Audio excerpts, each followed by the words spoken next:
out of apartment 5B.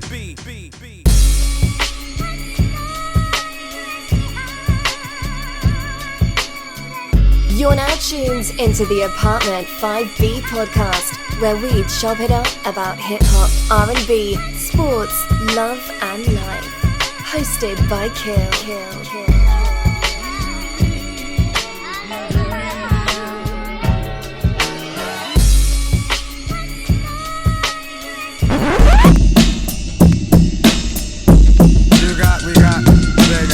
It's gonna be a lot of slow singing and flower bringing if my burglar alarm starts ringing.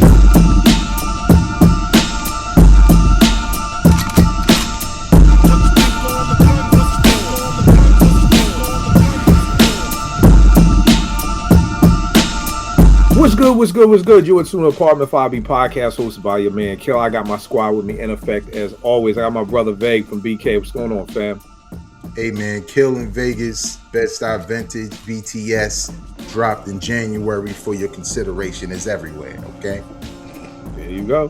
Ain't a bet. There's our shameless plug right there. There it is. Yo, I got my man Spence out of Philly. What's good, bro? What's good, man? Thanks for having me, man. Appreciate it. Oh, bro, you can stop with the thanks, bro. You part of the show. You can stop. I appreciate it, but you good. And I got my man Demi from Brooklyn, Queens, and Harlem right now. What's going on, Demi D? What's good, my guys? Demi D, no repping to go get a TV. Mr. Everywhere, you never there. You already. Yo, this is my guy right here. Real quick, this dude hit me up, was like, yo, Kill, I want to come down to Maryland, do an ep of Digging with Demi, where he gets with producers and we go through the crates. Very, very dope episode. So Demi, tell them all about where they could get all your, this dude right here, this is one of those content creators I co-sign. He's one of the people the culture needs. Demi, where can they get at you? Where's everything good for you? Good. Appreciate that. All right. Just the Go Get a TV. Just Google that, man. Everything's gonna come up. Most of the content is on YouTube, but you can catch me on Twitter, heavy posting, artists of the week, supporting in the community, doing interviews with artists in the industry as well. So just the Go Get a TV, man. All the content is there. Yeah, no doubt. And again, I appreciate this dude. I'm not used to this. Dude came from Brooklyn, interviewed me, and went back to Brooklyn the same day. That's the youth. You know what I mean? If I come to Maryland, nigga, if I go to Brooklyn, I'm staying for the weekend. There's no turnaround. This dude interviewed me for 2 hours and got right back in the whip and got right back on the road. So that's the youth for right there. But nah, I appreciate that love, man. Like, salute to my cameraman too. You know what I mean? My guy Pal. Yeah, very, very dope content. So definitely tap in with that. Vague, another one of the content creators that we need out here that the culture needs. Vague, give them everything. Where can they get into everything that you got going on too, bro? Yeah, you could check me out right here on YouTube at Hip Hop Now Podcast. The goal was to get to 25K subscribers, obviously through grinding, no bots. And right now we're about 200 away from that for the end of the year. So, it's dope. It's dope to see, but it also means I got to continue doing what I'm doing. So. Nah. That's dope. Let's get right into it, y'all. It's December. It's my favorite show of the year. It's the end of the year show. We doing top 5 albums in order, slept on albums. Who's the dopest MC? Who's the slept on MC? Dopest producer, slept on producer. Dopest moments of 2005. And for new this year, I don't think we did this last year, but your top 5 verses of this year. We got to talk about Mass Appeal and what Nas did for this year. I feel like this nigga done invented a whole new award for himself. You know what I mean? Like, I feel like I told dudes, this dude is the logo for hip hop now. We did that show years ago on Apartment 5B. Like, who was the logo? It's Nas. Who's the president of hip hop? Nas. Who fucking should be a statue outside the hip hop museum? Nas. That nigga is showing everybody how it should be done. Shouts to LL with Rock the Bell. Shouts to all the people who are doing incredible things. I don't never want people to think that I'm not shouting out other people. I'm just saying what Nas did for hip hop this year, I think is incredible, and we're gonna talk about that. Let's get straight to the albums. Now, number one, I want to know for y'all. For me, my year starts from December to December.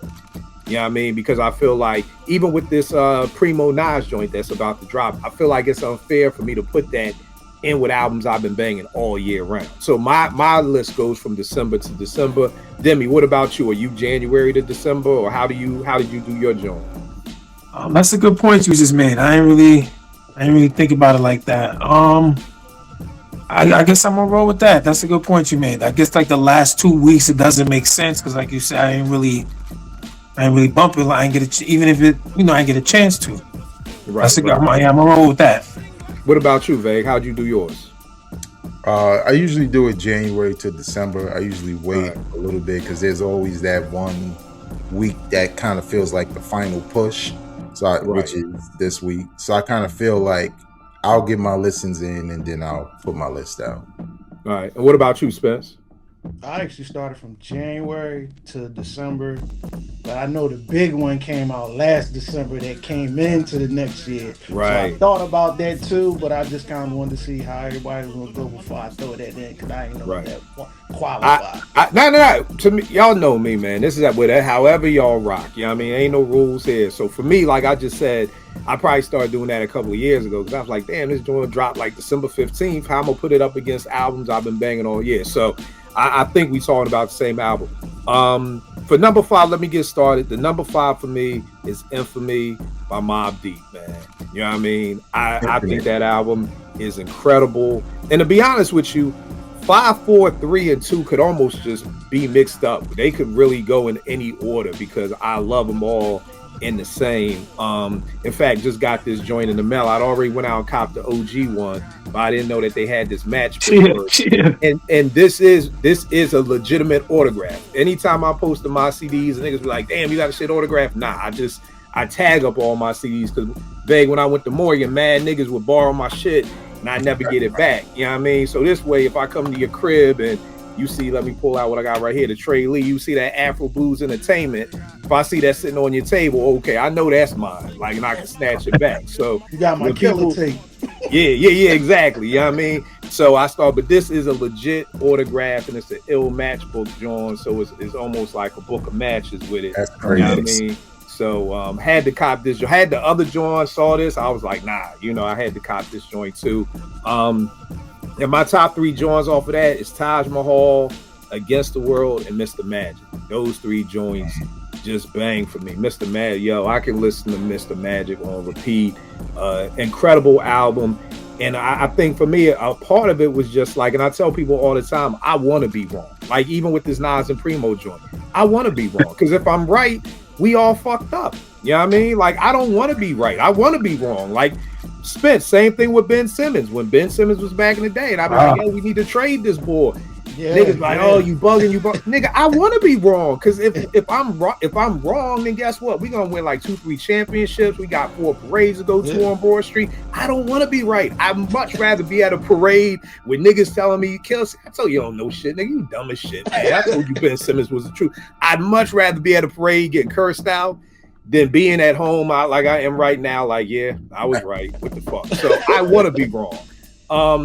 And when I saw this, I'm like, Mobb Deep, De La Soul, Big L, these niggas dead. Like, how we getting new albums for this? But this Mobb Deep, I know I'm in the minority. This is probably my top 3 Mobb Deep album.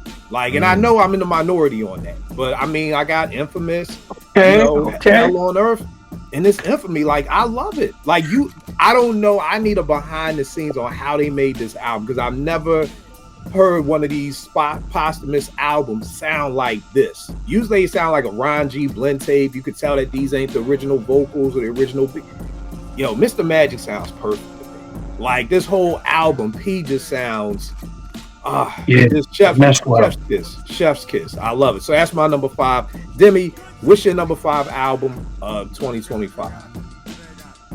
So I'm gonna do a disclaimer. I wasn't really objective at all. It's really pretty much most of the stuff that I played heavy. Besides the number 1 spot, I had to just be objective for that one. So I'm going Bruiser Wolf, man, the MC out of Detroit. Bruiser Wolf. Been cooking lately. I've been getting into a lot of his music. He dropped the joint with Harry Fraud, and Harry Fraud been cooking this year. This guy's definitely clever with the wordplay. I guess you could say a trap rapper, but he's like a rap. He's a rapidy rapper though too, but he does a lot of different styles, different flows, different beats. But storyteller, witty wordplay. Like I said, Harry Fraud did a good job with the beats. What's the name of the album? Made by, he dropped 2 this year too, but this one is that's a good made by Dope.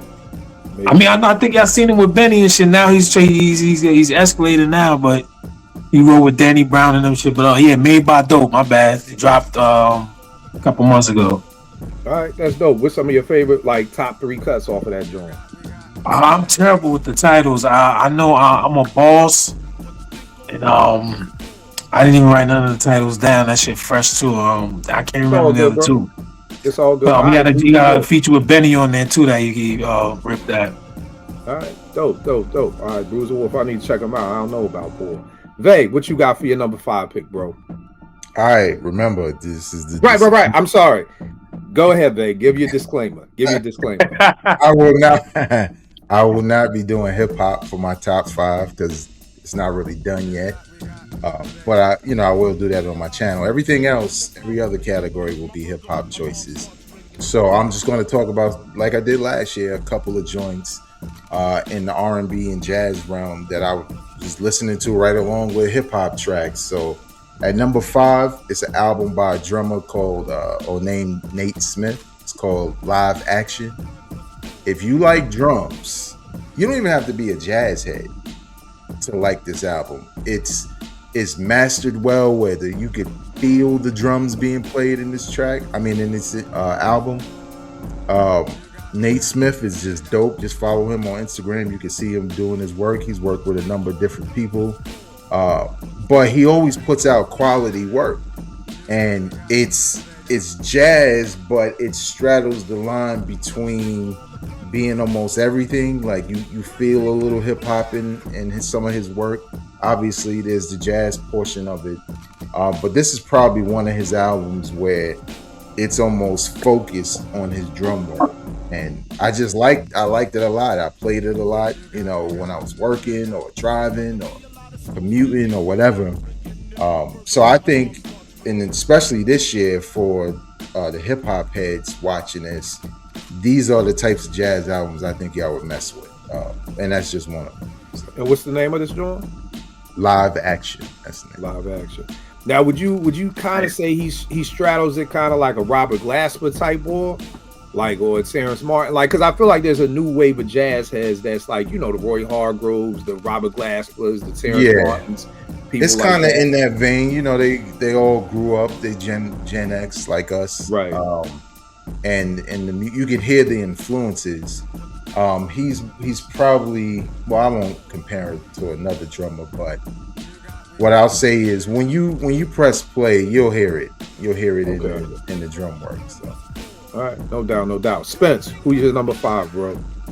My 5 pick is probably like them. It's something I play a lot, so it's probably something that's not on a lot of people's radar.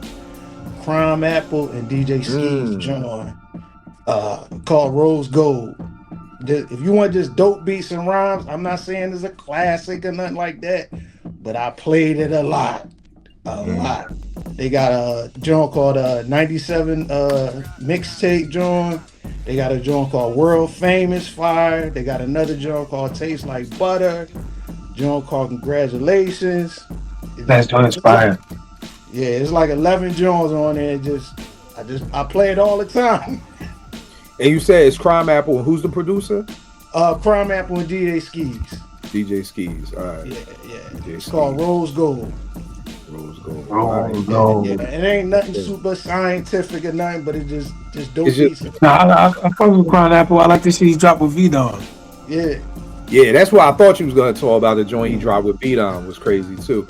Bro, is that a magazine rack behind you? Yeah. Where did you get a magazine rack from? My daughter got it from. Yo, that's love. I'm like, yo, they got in this crib, man. Like, how you got a rack? Yo, I need one of those, man. I need one of those. Before I give my number 4, I totally forgot I got R&B too. If you online, you'll know Shorty Queen Naja. She had an EP out called 30. I thought it was very dope. I think Shorty's dope. Top 3 tracks on that was this joint called My Man, I Deserve, and Hopeless Romantic. I think it's only like 6-7 tracks. It's an in and an out joint, but on R&B tip, yeah, what is it? Oh, it's 8 joints. It's 8 joints.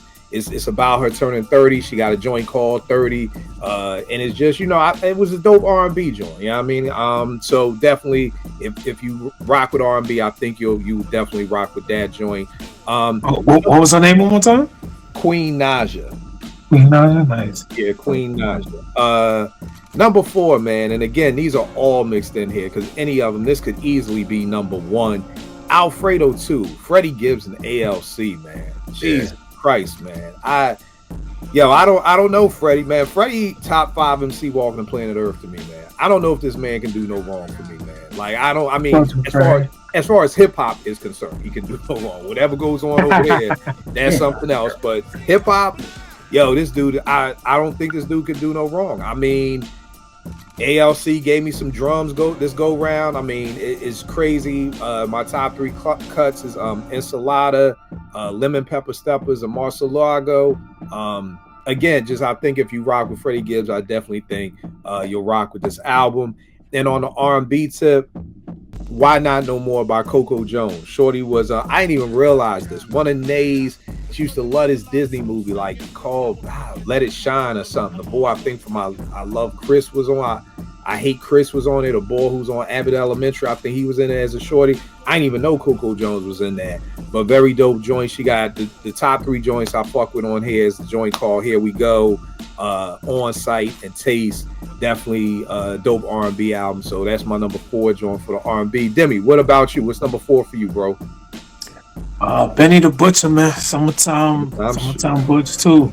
Yeah. So I kind of missed it at first, and I kind of slept, but yeah, that's the one right there. That shit fire. I can't say much. I like surprisingly the shit he got with G Herbo was fire. I mean, I rock with G Herbo, but right. That Why Would I? That was the 77 joint. The ending freestyle shit. The joint got with Bruiser. I ain't even gonna say which one I didn't like, but Right. Yeah, one thing I say about Benny, boy, he stayed consistent. You know what I mean? The production is really better on this one than the last couple of his other projects, and I felt like he had that oomph again, man. I feel like, you know what I'm saying? Yeah. Nah, you can never go wrong with Benny, man. That's dope as hell. Babe, what's your number 4? Number 4, what I got? So this was a chick that I programmed some of her songs before on radio and was like, oh, it's cool, but I never listened to her album.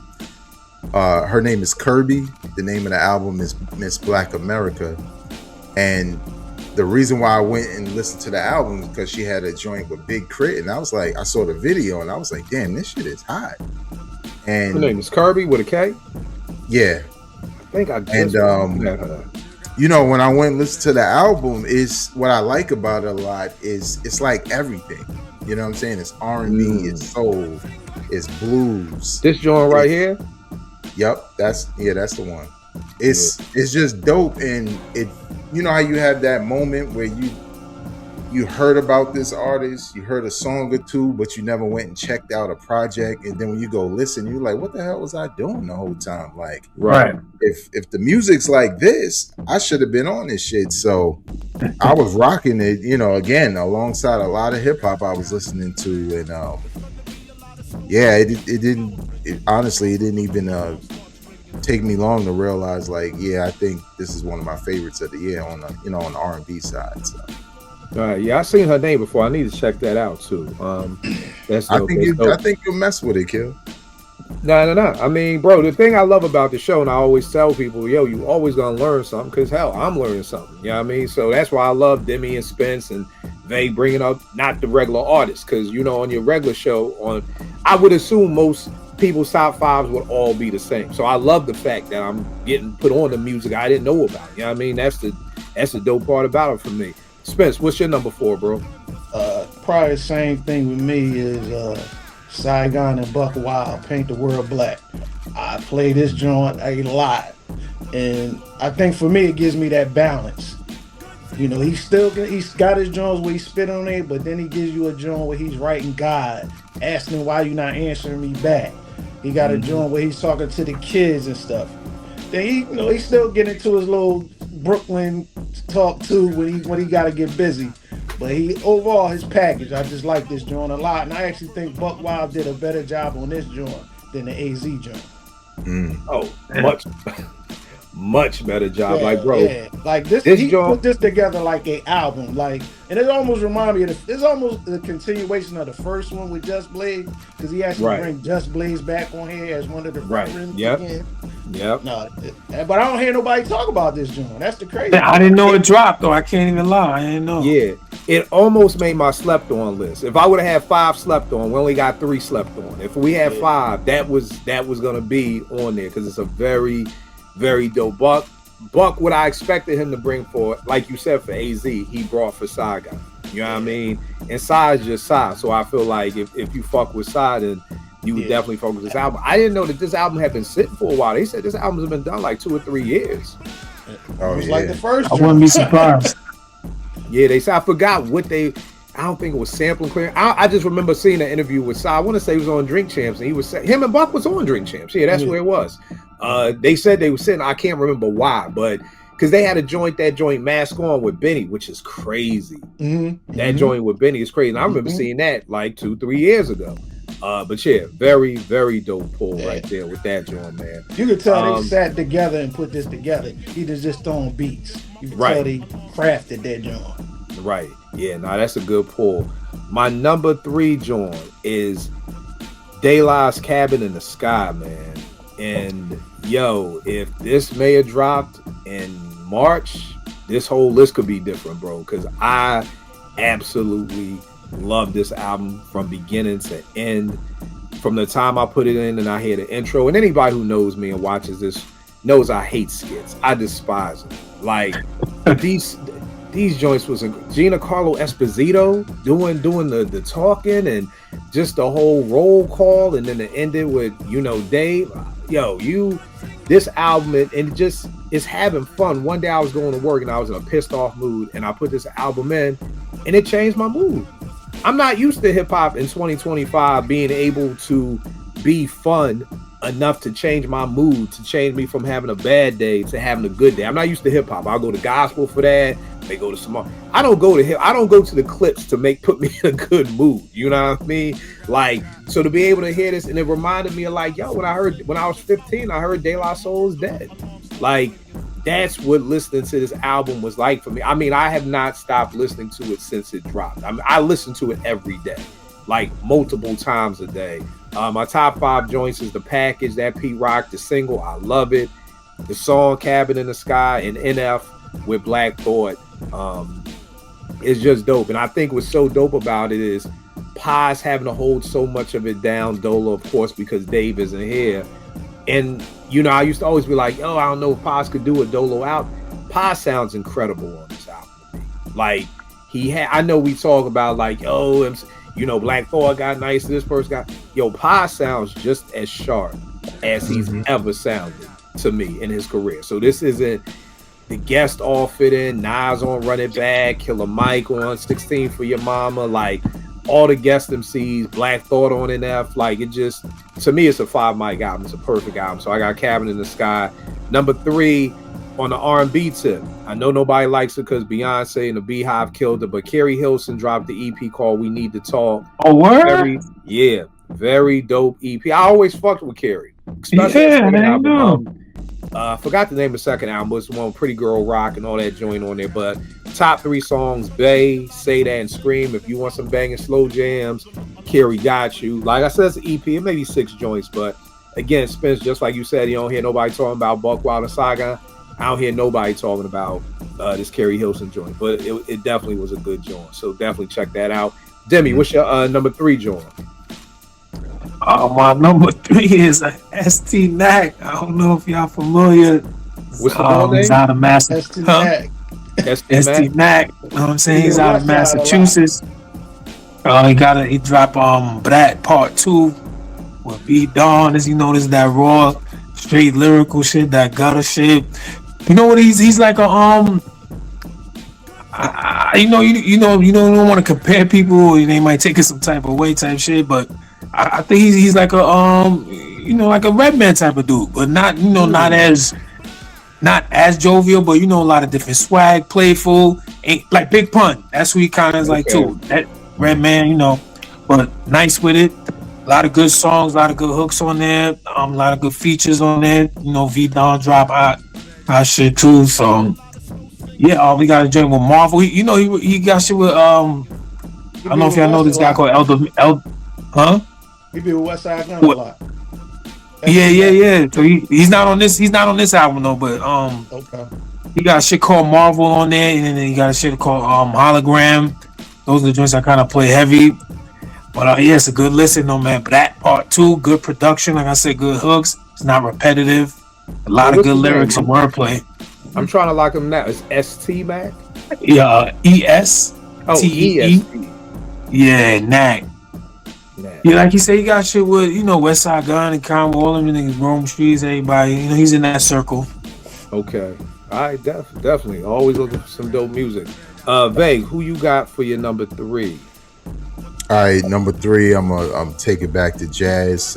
This time, this is Micaiah McCraven. He dropped like 3 EPs, but it was like jazz, funk, hop, fusion. But this one in particular, called Hidden Out, is more like 70s jazz funk, which we know, like in hip hop, a lot of samples came from that period of time in hip hop. And again, you know, I'm black, so of course I like drums. You know, this is the second drummer I'm on, you know, with the jazz. Right. But man, when I tell you, it's like if you mess with just like instrumentals, and also shout out to Jeff Parker because he's on here. But if you like, you know, like listening to instrumentals and drum heavy stuff, but also that vibe of funk from the 70s, it's a really quick listen, but at the same time, it's just really dope. And I was surprised because I thought he was dropping 1 EP. So when I listened to 1, I thought it was cool, but it was kind of eclectic and all of that. But when I heard this one in particular, and I thought about it, for hip hop heads, Micaiah McCraven Hidden Out EP is pretty dope, and I'm still playing it to this day. So. All right, that's what's up. Ill Fam is in the building. What's going on, bro? Evening, fellas. What's going on? What's good? Pardon my tardiness. Hey, Black Wrestling is in the building. I don't even got no jokes. We on a 3-game losing streak, so I can't say shit. So How to start? Enjoy. We'll talk later because old boy went to go visit Trump. After he went to visit Trump, the nigga lost his superpower. So that we can't run the ball no more. That's why he should have fucked with the ball. But neither here nor there. Spence, what's your number 3, bro? Mobb Deep John. Man, they did an excellent job just putting this joint together. Like you said, I wish they need a documentary on how they did it, because the way they did it sounds still fresh. Sound like you can put this album after Murder Music or something like that, and you wouldn't feel like it's out of place. Yeah. Man, the bars, the production still has that Mobb Deep haunting sound that we love. Porter Henny, one of my favorite joints on there. The M, the O, the B. You know, basically off of the BDP joint. BDP Jimmy joint. Easy, bruh. Like, I can go on. This whole joint. And like I said, I ain't gonna lie. At first, I was skeptical because when I heard the Mobb Deep first joint, and I was like, damn, that's the P joint. They just took the verse and just put it on there, changed this production and stuff. But I got over it. I got over it in that joint. Crazy that's the first joint they got right there. It's Porter Henny. You know what I mean? And for people watching, y'all know I got fuck with the album Hard Body. If I don't went out and brought both the CDs, you know, like I had to get both these joints. So, you know, definitely one on that. Yeah. Tell me this real quick. Fam, does Mobb make your list? Yes, 4. All right, number 4. Give me your 5, 4. We're at 3, so give me your 5, 4, and 3. So the Ghost. The Ghost is, yeah. Supreme, talk your shit. Take your time, bro. Like talk. You know why? What was it about Ghost, and what some of your favorite joints off of that? And we'll get to like what the big stories of the year was, but like what it felt like it was supposed to, right? It wasn't the 5 mic classic that I need to have. It wasn't that, right? But what it did is it felt like a ghost record. And I don't know if it's the combination of using the older records with the newer records, but when you put that in, like, it felt like it was supposed to feel. And I enjoyed riding around listening to that, man. And I think, and with the albums that are on my list, with the exception of one of them, is most of it's feel. Like, it wasn't all like, oh, the bars are the best I've heard all year. It just felt right. And I feel like that Ghost album felt right. What's some of your favorite joints off there? Oh, man, god dang it. I'm not great with titles of records. But the MOP record is my joint. Wow. Yeah. The MOP record, like, and that was the thing for me. It was like, oh, they could have made this record 20 years ago, right? And it doesn't feel dated. Like, it doesn't feel like they were trying to do something. They were putting the record out, and they just made the records they want, and they put it together, and it was ill. But yeah, that joint was. That Rap Kingpin is my shit on there, man. It's the goddamn ever king. Oh my god, I love that joint, man. It's crazy. What's your number 4 joint? My 4 was The Mob. Y'all just mentioned The Mob. The Mob might be one of the more successfully put together posthumous albums, right? Because it didn't sound like. I think it's the best. I think it's the best. Like, I always try to avoid to like, oh, it's the greatest, it's best. I mean, because it's still this year. But man, listen, it felt like a Mob record. You know what I'm saying? Just like what bro was saying when I got on, man, is it feels like that the Havoc production put together with ALC. It feel like niggas was on the bench in Queensbridge. You know what I mean? With one of these. Right. Now, before you get to your number 3, let me ask y'all a question, because I know we've all heard The Mob. I was listening to it, and I'm like, yo, like, because Havoc hasn't really been producing like that, over the years. At least for me, he hasn't. Like, there's not those big songs that have. He did a joint for one of Conway's joint. I think it was Conway and Lloyd Banks. The beat was crazy, and I love all these beats. And I may have asked this question before on the pod, so if I did, please excuse me. But do you think these beats sounded perfect for Hav and P? Do you think if Spence, you talked about the joint? What is that shit? God, the MOBB joint. Nah, the joint. Past the Henny. Jesus Christ! I need to just fucking get glasses. Easy, bro. It's the damn problem. I gotta put the light. I need to get glasses, y'all. I'm getting glasses in 2000. Am I frozen or? This is just getting. No. You good, Demi? No. You are frozen. You are frozen. Maybe try to log out and come back in if it don't click on.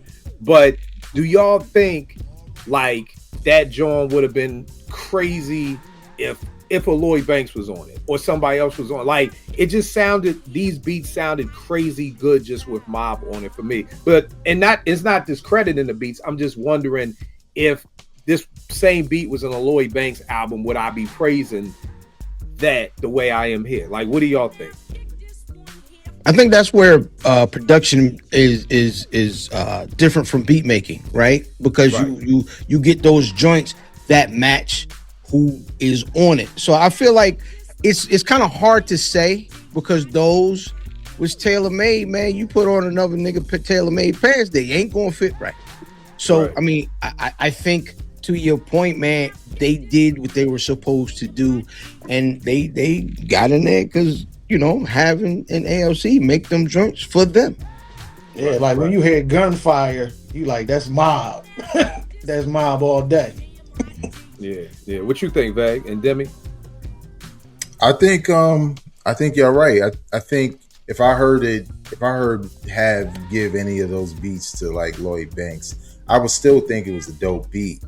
But given the nostalgia, and Mobb Deep is one of my favorite groups, hearing Have and P over it is just a different feeling. Like it just takes it up a notch, and I think he did his thing with the production. Him and albums.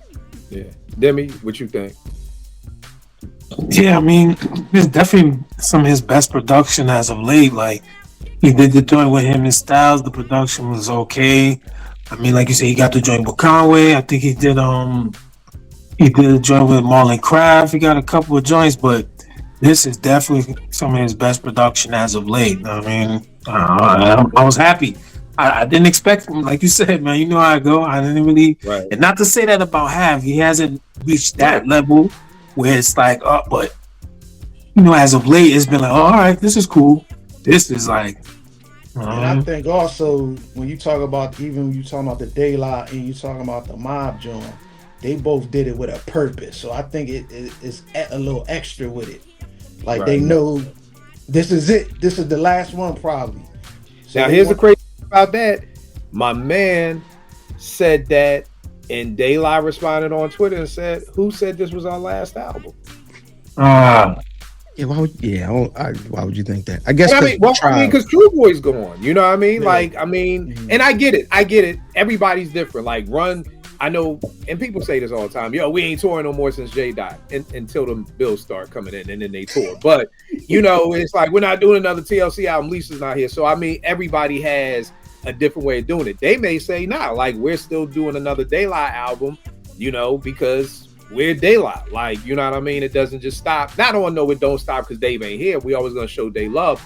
But I think for me, I'm like, yeah, this got to be the last joint because, you know, Dave's not there, and I don't want no fucking Temptation type group and you replacing Dave with Eddie Kane, bringing in Dennis Edwards. Like, no, nigga, like, no, I don't. So I think that's like, but it just, I think most of us are thinking like, yeah, this is the last Mobb Deep and this is the last Daylight, and it might not be, you know. Nah, that's not what they were talking on the album. If you listen, they and if you watch, because they've gone on a heck of a press run, but they was like, nah, we got to keep this going. And the way they were talking, it was like, we gonna keep this going, and that's kind of been their message. And I hope they do, because it'll prove that one of the most underrated MCs of all time, and Paz is a dope MC. Right. What's your number 3, fam? My number 3 is the Clips joint. The Clips joint was like, it was like, if you remember how they was building Drago in Rocky 4. How he was building them, yeah.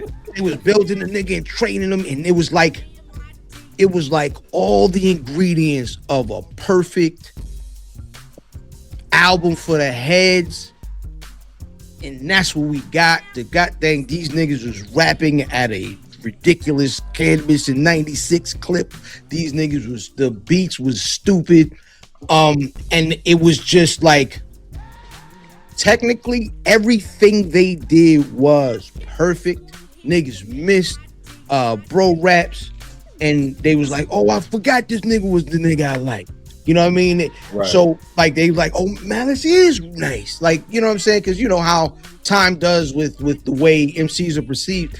And so when this nigga got this showing off, and then Push is still Push. So it's like you got some of the best rapping we got all year on an album. Like, I don't know if anybody out rap these niggas on an album this year. You know what I'm saying? And that's, it was Exactly. from cover to cover, them niggas was going crazy. Right. Nah, I feel you. Rel in the building. What's going on, bro? Yo, what's up? What's up, man? Everything good, bro. What's Everything good. good? Rel, you came in right on time. We at number 3. Who's your 5, 4, and 3? Skip me. All right. Hold on, real quick. It's all good. I didn't have it in order. My fault. Hold on. I'm gonna go with my number 2 because, like I said, I do December to December. I'm going with GNX Kendrick joint. First time I heard the album, I didn't like it at all. I was like, but this happens every fucking time with Kendrick. Like, I'm used to this. Like, I heard Good Kid, Mad City. I was like, I don't like this shit. Then I gave it 5 mics. The Pimp a Butterfly, me and Ed was on the phone for like 2 days straight. Like, yo, what the fuck is this shit? This shit is whack. It's stupid. And then by like day 3, I was like, yo, nigga, this shit kind of crazy. He was like, yeah, nigga, it is kind of crazy. So I'm used to not liking Kendrick at first. It just comes with the territory. And I remember just hearing it. And I remember being like, hearing Luther like, yo, this shit is whack. The fuck, they just rhyming over if this world was mine and squabble up. I'm like, yo, this is horrible. It's a wet. I said, you know what, y'all, it's all good. He did an album for the West Coast. Let that shit live. And then like 2 weeks later, I was like, yo, this is the greatest shit ever. I love this album. And same thing. Like it's that's just Kendrick. And that's what I love about Kendrick. I love the fact that he's gonna come with a different album every time. He's gonna come with a different thing. Top 3 joints on here for me was Luther. It went from this. I'll never forget. I was literally in a rent-a-car place waiting for a rent-a-car, and they was playing Luther on the radio. And I was like, yo, this shit is whack. And that was one of my favorite songs. Whacked Out Murals. I can listen to that on repeat. And Dodger Blue. You know what I mean? Like, those are my 3 off of that album. Love it to death. On the R&B tape, Escape Room by Tiana Taylor. You know what I mean? Joint is very dope. Top 3 joints on there is Fire Girl, Back to Life, and In Your Skin. I love this album. It's very reminiscent of Lemonade. I don't know if Bull saw the she's kind of like Lemonade-ish. Like, she has a video like movie to kind of go with the album. Again, very Lemonade-ish. Like, she's walking down the street like with a baseball bat, knocking over fire hydrants like B did. You know what I mean? So, of course, we all know about the Iman Shumpert and her divorce and everything like that. And that's basically this album. So it's her Lemonade album. But to me, it's a very, very dope album, produced very well. And I always fuck with Tiana Taylor. You know what I mean? So that's my number 2. Demi, what is your number 2, bro? Oh man, it's infinite, man. I can't even say more than what my man said. He pretty much summed it up. But I think you mentioned earlier, Spence. I'm not sure, but I can't front. I was really surprised as far as just like how well it meshed and how it sounded. I was really surprised. You know, Mobb Deep, my favorite group. But when one of my other boys been in the music for a while, he called me about it. I'm like, what? You co-signing? So I finally checked it out. And yeah, man, it really sounds good, man. I'm happy. Yeah. I mean, like I said, and I know most people have murder music above it. Yeah, you a little frozen again. But again, like I said, I know most people have murder music, but this is a top 3 Mob album for me. Like, I can't stop listening to this album. It's crazy. You good? You back? Wow. Yeah, keep talking your shit. Demi, you back? Yeah. Yeah. So yeah, I was like I said, I'm really surprised, happily surprised too. You know, I love Mob. You know how I go with I don't even know how to pronounce it, but post death album, post mortem albums. You know how that go, but yeah, man, really produced well. The rapping sounds good. I'm glad they got Noid on there. You gotta have Noid on there, make an official album. You know what I'm saying, but the clips joint I love, the gunfire of course, but Against the World, that's pretty much the one I was banging heavy and discontinued. I really like those 2. Really was more I play heavy. Yeah, bro. Salute to Mob, man. R.I.P. to P. Yeah. Rel, I was dropping they off at UMD, and I literally drove all the way back home and just had Taj Mahal on repeat for 45 minutes. Like, I love Taj Mahal, man. Like, nigga, that's one of my days wake up ringer. Like, I got Taj Mahal too. Day of the week. And Taj Mahal is one of them. Right. I want to say it's my Tuesday joint because I hate going to work on Tuesday. It's one of them days when I don't like going to work, so I need that pickup. I need to wake up to that joint. So that's definitely it. Vay, what's your number 2, bro? All right, number 2 is R&B. During the summer, he dropped the EP, and I was playing the EP like crazy. Shout out to JR. Because I hit him up and was like, damn, did you hear this joint? But then he wound up releasing a full album. That's Kevin Ross, Love Up Tempo Max. The joint that got me was a song called Spin. And he talking about spinning the block for a chick he like.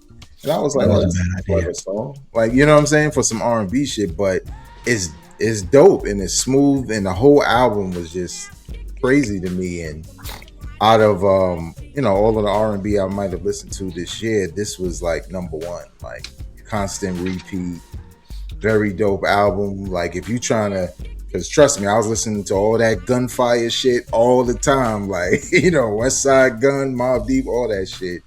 But this was kind of like the joint that kind of balanced me out, where I'm like, I was just happy to have some R&B that was like that good for me to put it in my top 5. So that's my joint. All right, bet. Spence, what's your number 2, bro? Clips.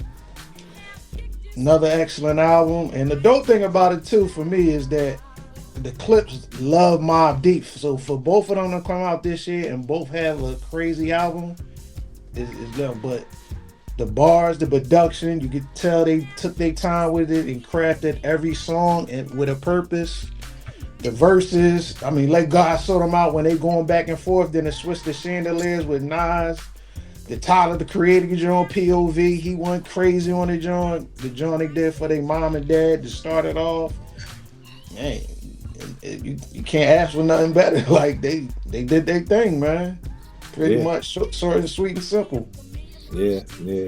Fam, what's your number 2, bro? My number 2 was Alfredo 2. Listen, I ain't gonna lie to you. I don't know if it's a better nigga in the last 15 that's consistently making albums with Freddie Gibbs. This nigga, I don't know. I mean, you know what I'm saying? And it's I said he's a top 5 nigga walking the planet Earth. He's a top 5 MC to walking for me. He does a thing on his songs though that I feel like for me only Black Thought and Raekwon do. And they both consistently just become like instruments with the records that they're on. And it's like the way he's riding the beat, it's like someone's playing the rapper. Like, you know what I'm saying? So it's like another instrument on the record and it all flows. And for some reason, he hooks up with these got Mad Lib, ALC, like he just hooks up with folks that know him and fit what it is he does, man. And from, you know what I'm saying, from Can't See at Night to Can't See in the Morning, man, everything was just like, it felt great. And it was the album of feel. Like, it felt amazing. It's one of those albums you press goddamn play and you get to your goddamn wherever you going, and then whatever's playing, you just keep on rocking, man. And that was the way I listened to that album. It's like I never touched it. I was like, Alfredo 2. Yeah, that was my number 4, John. One thing about Alfredo that I love about it, it made me think of it when you said it, that something he does. What I love about Freddie is he'll switch up his chorus on you. You know what I mean? So you'll be about to say what he said the last go round is something new this time, which I love.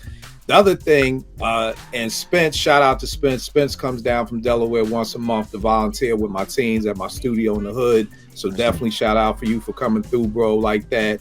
My kids took to him immediately, so definitely that. But I was in the car with Spence and I was saying the thing I love about Gibbs is there's a beat on, it's a song here called Feelings, right? And the way he's riding that beat, he brings so much excitement to it. Then I want to say, Spence, we couldn't remember who it was. I think it's Larry June. I want to say Larry June.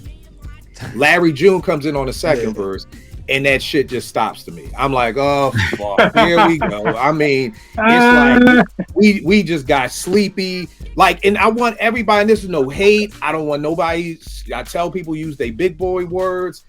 But I mean, listen to Feelings when it comes on, the energy that Freddie is on there. I mean, he is just killing it. And then Larry June just comes in and I'm like, oh, here the fuck we go with this boring shit. Like, it's this drastic drop off. It's like when you had this crazy starter who's hooping for you and then you gotta go to the bench and the fucking bench player comes on. You're like, oh, fuck, here we go. Like, and that's what I mean when I be like, I can't do that sleepy shit, because it's like it's a sleepy beat with a sleepy MC just equals a fucking sleepy song. It's just, that's the equation. Like, we are not doing algebra 2 equations. It's that simple.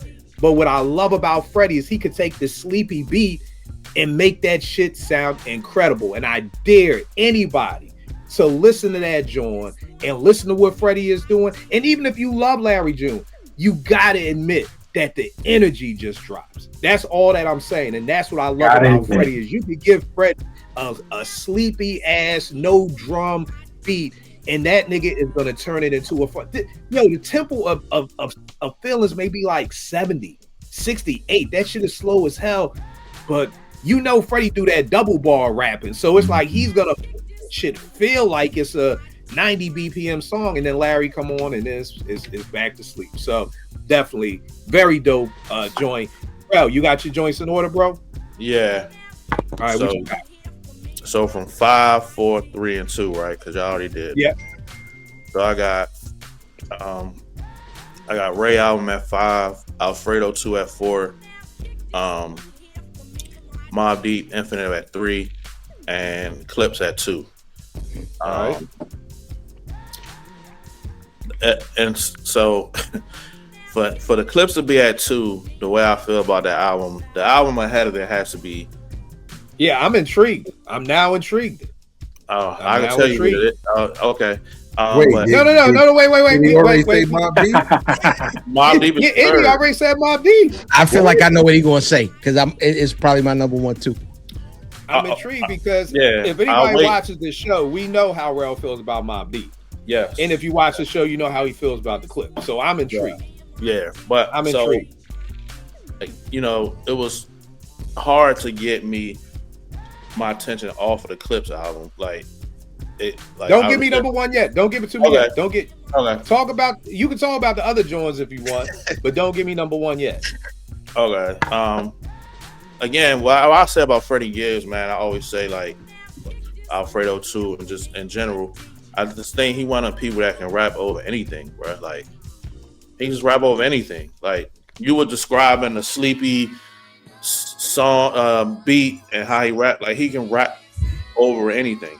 Like, you know what I'm saying? Like, and it's one of them things like I don't get into his personal life and all of that other stuff. The dude just dope, bro. Like, and he put out dope albums, you know what I'm saying? Like, I ain't really like Boy when at first, like, but like I can't deny it. You know what I mean? I couldn't deny the product, you know what I'm saying? I'll be a hater. You know what I mean? So, and Alfredo too, you know, got some heat on there. What did I say? Ray's album, Mobb Deep. I was really worried about how that was going to sound because it's a posthumous album, and you know it's difficult. It can sometimes sound like you just threw an old verse on some beat and it don't quite mesh. And all that album meshed. That album meshed perfectly. It was sequenced well. The features were good, and it's like Kill saying like it's his third favorite Mob album. That's a crazy thing to say when you really think about it, but and it came out in 2025. Like that's a crazy thing. Yeah, so I just think they did a excellent job on it, and like people was thinking like that we was just being negative, but like because we were worried about it, you know what I'm saying? Like, but no, like posthumous albums, don't be hitting like that. You know what I'm saying? They don't hit like that, and this one really hit like that. And for it to be like, everybody knows how Mobb Deep influenced me coming up, so I was pleased. So for that to be 3 and the Clips to be 2, number 1 had to be crazy. That's all I'm gonna say. All right. Well, you already know what my number 1 is. What's up? Just really quick, the way people have been talking about like posthumous, however the word is said. Yo, I feel like we may know them niggas. Like we gotta learn how to pronounce words. Bro, you the English, you the English, because we done said it all wrong like 3 different times, bro. You the English teacher. What is it? Posthumous. Yeah. Like a possum, but posthumous. Yeah, it's because it's a TH in it, but it kind of is not pronounced posthumous. It's just posthumous. Posthumous album. Posthumous. Yeah. All right, thank you. But like, I didn't realize how much niggas hated the Tribe joint because I didn't hate the remember, Tribe. I like the Tribe. Me too. But when people were talking about the Mob and they were saying, "Oh, this is the greatest album of with a dead nigga on it that you know what I'm saying, and that ever been made, and it is way better than that nigga on it." Is way better than that Tribe. And I heard, but I kept hearing. But here's the thing: was the fight? I didn't know like verses. I thought Fife recorded those. Those were like verses that they pulled to put on. I thought. See, when I think of posthumous, I think of the nigga is dead, and we're gonna grab old verses and try to match it to music. I never looked. I mean, I get technically you're dead, but if the album was all done before you died, I'm not looking at that as a posthumous album. I mean, it's coming out after you're dead, but you recorded to these songs versus it being we gonna just grab verses that we had and then try to match them to new beats. But that's just y'all know me. Everybody got a different definition for the same word. So that's what I'm saying, just for me. So number one, Veg, I'm gonna come to you, but for number one, for that Tribe album, those Fife verses weren't rapped to those beats. Oh, nigga, I don't know. I thought they were. I thought they were. I thought they were. I thought those was like tracks they had that was not thrown together, but put together. Right. I didn't. That's what I thought. I don't know if they was Jones they was working on, and he just right. I didn't. But again, your definition of posthumous may be if you're dead, even if if me and Vegas record a whole album together, and God forbid he dies and I put it out, I guess technically that is a I'm sorry, Vegas. I'm sorry, I died. Okay, fuck it, I died.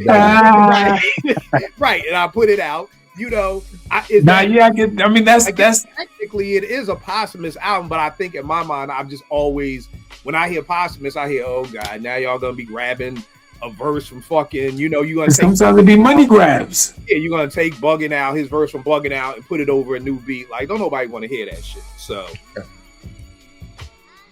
but yeah, I like the Tribe. Now I will say this: I like the Tribe.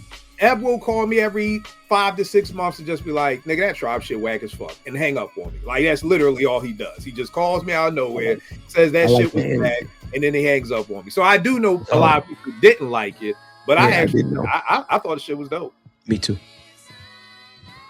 All right, so number one, y'all know me, the clips. I mean, shit, the vinyl's right here. I done had to buy this shit twice because I brought it fresh out the rapping, but it didn't have the Tyler verse on it. It didn't have the original So Be It on it. So I had to go back and double down and buy them again to get it with after the sample. Yo, y'all heard how Swiss got that sample cleared for So Be It? I don't remember it, but I did hear about the story. Basically, they couldn't get the sample cleared. Swiss was like, yo, I'm like going to, don't quote me on where this is, but he's like, I'm going to Saudi Arabia. Oh, that boy, Swiss has like a fucking camel league in another country. And he was like, I know the boy, went to talk to the boy and then got it cleared. Like, this nigga has a camel league in like Saudi Arabia and knew the boy that the clip sample to go get it cleared. I'm like, Swiss Beats in the 25th hour coming through in the clutch in the camel league. Swizzy. What's up, man? Him and Jay-Z, man, they were like the fucking Avengers for this album to come out. Like, right. You know what I mean? What is I'm not playing no pause game with you. But you know no. I'm glad. No, I know you, nigga. But I am glad that you actually brought that up because one of my favorite skits of this year was the Ghostface joint Pause, because I am sick of that shit. Because I'd be like, yeah, I'm about to go outside, and the family like, yo, nigga, pause. I'm like, God damn, I can't say I'm going outside. Can't say you going outside, yo. I'm about to get something to drink. Yo, pause, nigga. Like, God. Hey, yo. Drink? Like, yo. Man, you making me the bad guy. Like, yo, I'm about to go put my sneakers on. Yo, pause, man. You can't just put on your sneakers. Like, oh my God. So I love that pause skit because it's just it's too far. But I thought that was the most fun, anti-fun niggas ever had. Because niggas that hate the pause game is just they just unfun niggas. I don't think y'all hate when I say pause. I'm just playing the game. I'm just having fun. And I think that was the most fun I've seen with something anti-fun. I thought that was great. Right. But I don't know what a Camel League is. I have no idea. But Swiss obviously owns one. So, you know, God bless Swiss for making this happen. But incredible album to me. Y'all know I love Push. I love Malice. Malice just came back like, you know, like avenging my brother's death, like on some G-rap shit, because it wasn't that people just forgot Malice was nice. I was one of those people who was listening to his gospel stuff. The shit was whack. Me too. I'm sorry. It was whack. Like, I don't know how you can go from rapping at an elite level to talk about coke, and then you just maybe he dumbed it down to talk about God. Maybe he didn't think he could be.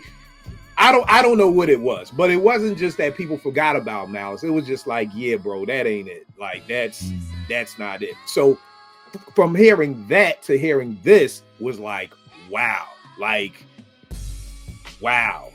this dude really I mean, when the album dropped, we did the whole show of like who got who on each cut. And I mean, I know for me, Malice got Pusha, which says a lot because y'all know I love Pusha. So, I mean, just an incredible album. I mean, I never thought it was even going to come out. So I think that's the thing. I remember we doing this show last year, and it was the end of the year, and we're like, yo, you know, what albums are we looking forward to? And it was like clips. I didn't think it was actually going to drop, but it did. So definitely that's my number one. And on the R&B, if y'all are not up on this board, please tap into him. Leon Thomas, folks. You know what I mean? He dropped the EP. Very, very, very, very dope R&B dude. I in no way, me and Nate just went to a show last week to ended up copping the vinyl. Very, very, very dope. I am not comparing him to this person at all. No way, no how. Yes, he is. He reminds me of an early D'Angelo. Like when I heard D's Brown Sugar, that feeling that I had when I'm listening to Leon Thomas. And I also love that what I love about the similarities to me is that you get Black Messiah, which is heavy guitar. You get Voodoo, which is very soul. You get Brown Sugar, which is very Rhodes. He's separating himself in the albums. Leon Thomas will just give you all that in one album. Like he's got one song on here called Baccarat. Sounds nothing like the lead single off the album. So he kind of just meshes that all together. But very dope album, Leon Thomas, folks. Demi, what is your number one album for this year, bro?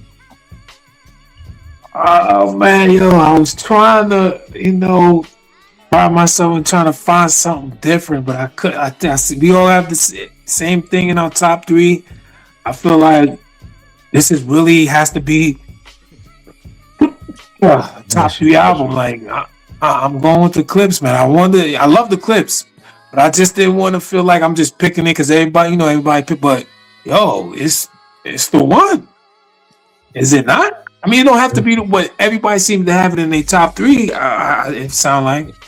I mean, I think the beautiful thing about this year is, like I said, even with the Clips, bro. I mean, hearing this Daylight, I struggled for a minute. It was like, yo, is this Daylight?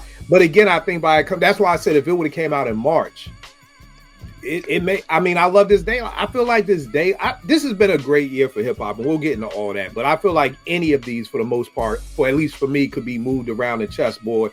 If somebody said Mob is their number one, you ain't getting no argument. If you say Daylight, like there's no argument from that. So, but so you got Clips number one. Yeah, elite rapping, man. Elite rapping. The production is crazy. Good, versatile songs. Great features. Like great promo run. Like this shit is ridiculous, Right. And I think, like to Veg's point, there was so much drama behind this album, like getting off of Def Jam and getting on Rock Nation, and can this sample get cleared, and is this gonna happen? Then the whole Travis Scott shit, like it just was like everything, and then it's like the album didn't disappoint at all. You know what I mean? So I think that's the thing too, and I think Pharrell was in his bag on this album, and the fact that y'all did this at the Louis Vuitton joint, like.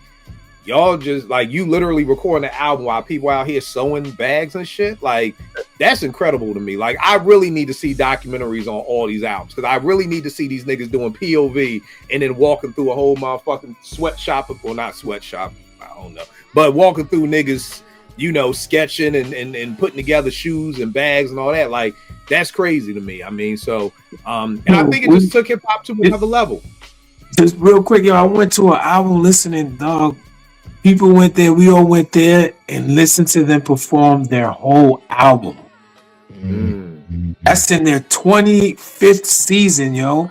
We sat there and listened. Who the fuck is going to sit there and listen to you? I mean, what 11 tracks was it? Like 12, 13?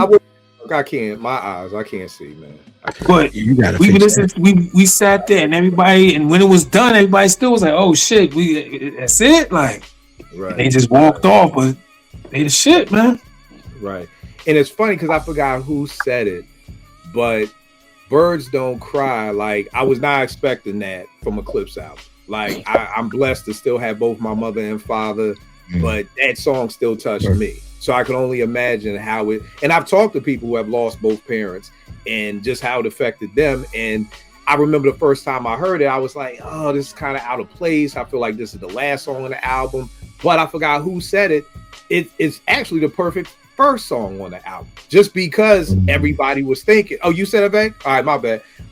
Like it's actually the best first song on the album because it actually throws everything not off, but most people would have put that on at last. And it actually, you know, I remember when I first was listening to the album, I was like, I like this song, but I'm gonna just start with the Kendrick joint just because it gives me that energy. But it actually kind of ushers in the rest of the album. So, you know, just an amazing album. Just amazing album.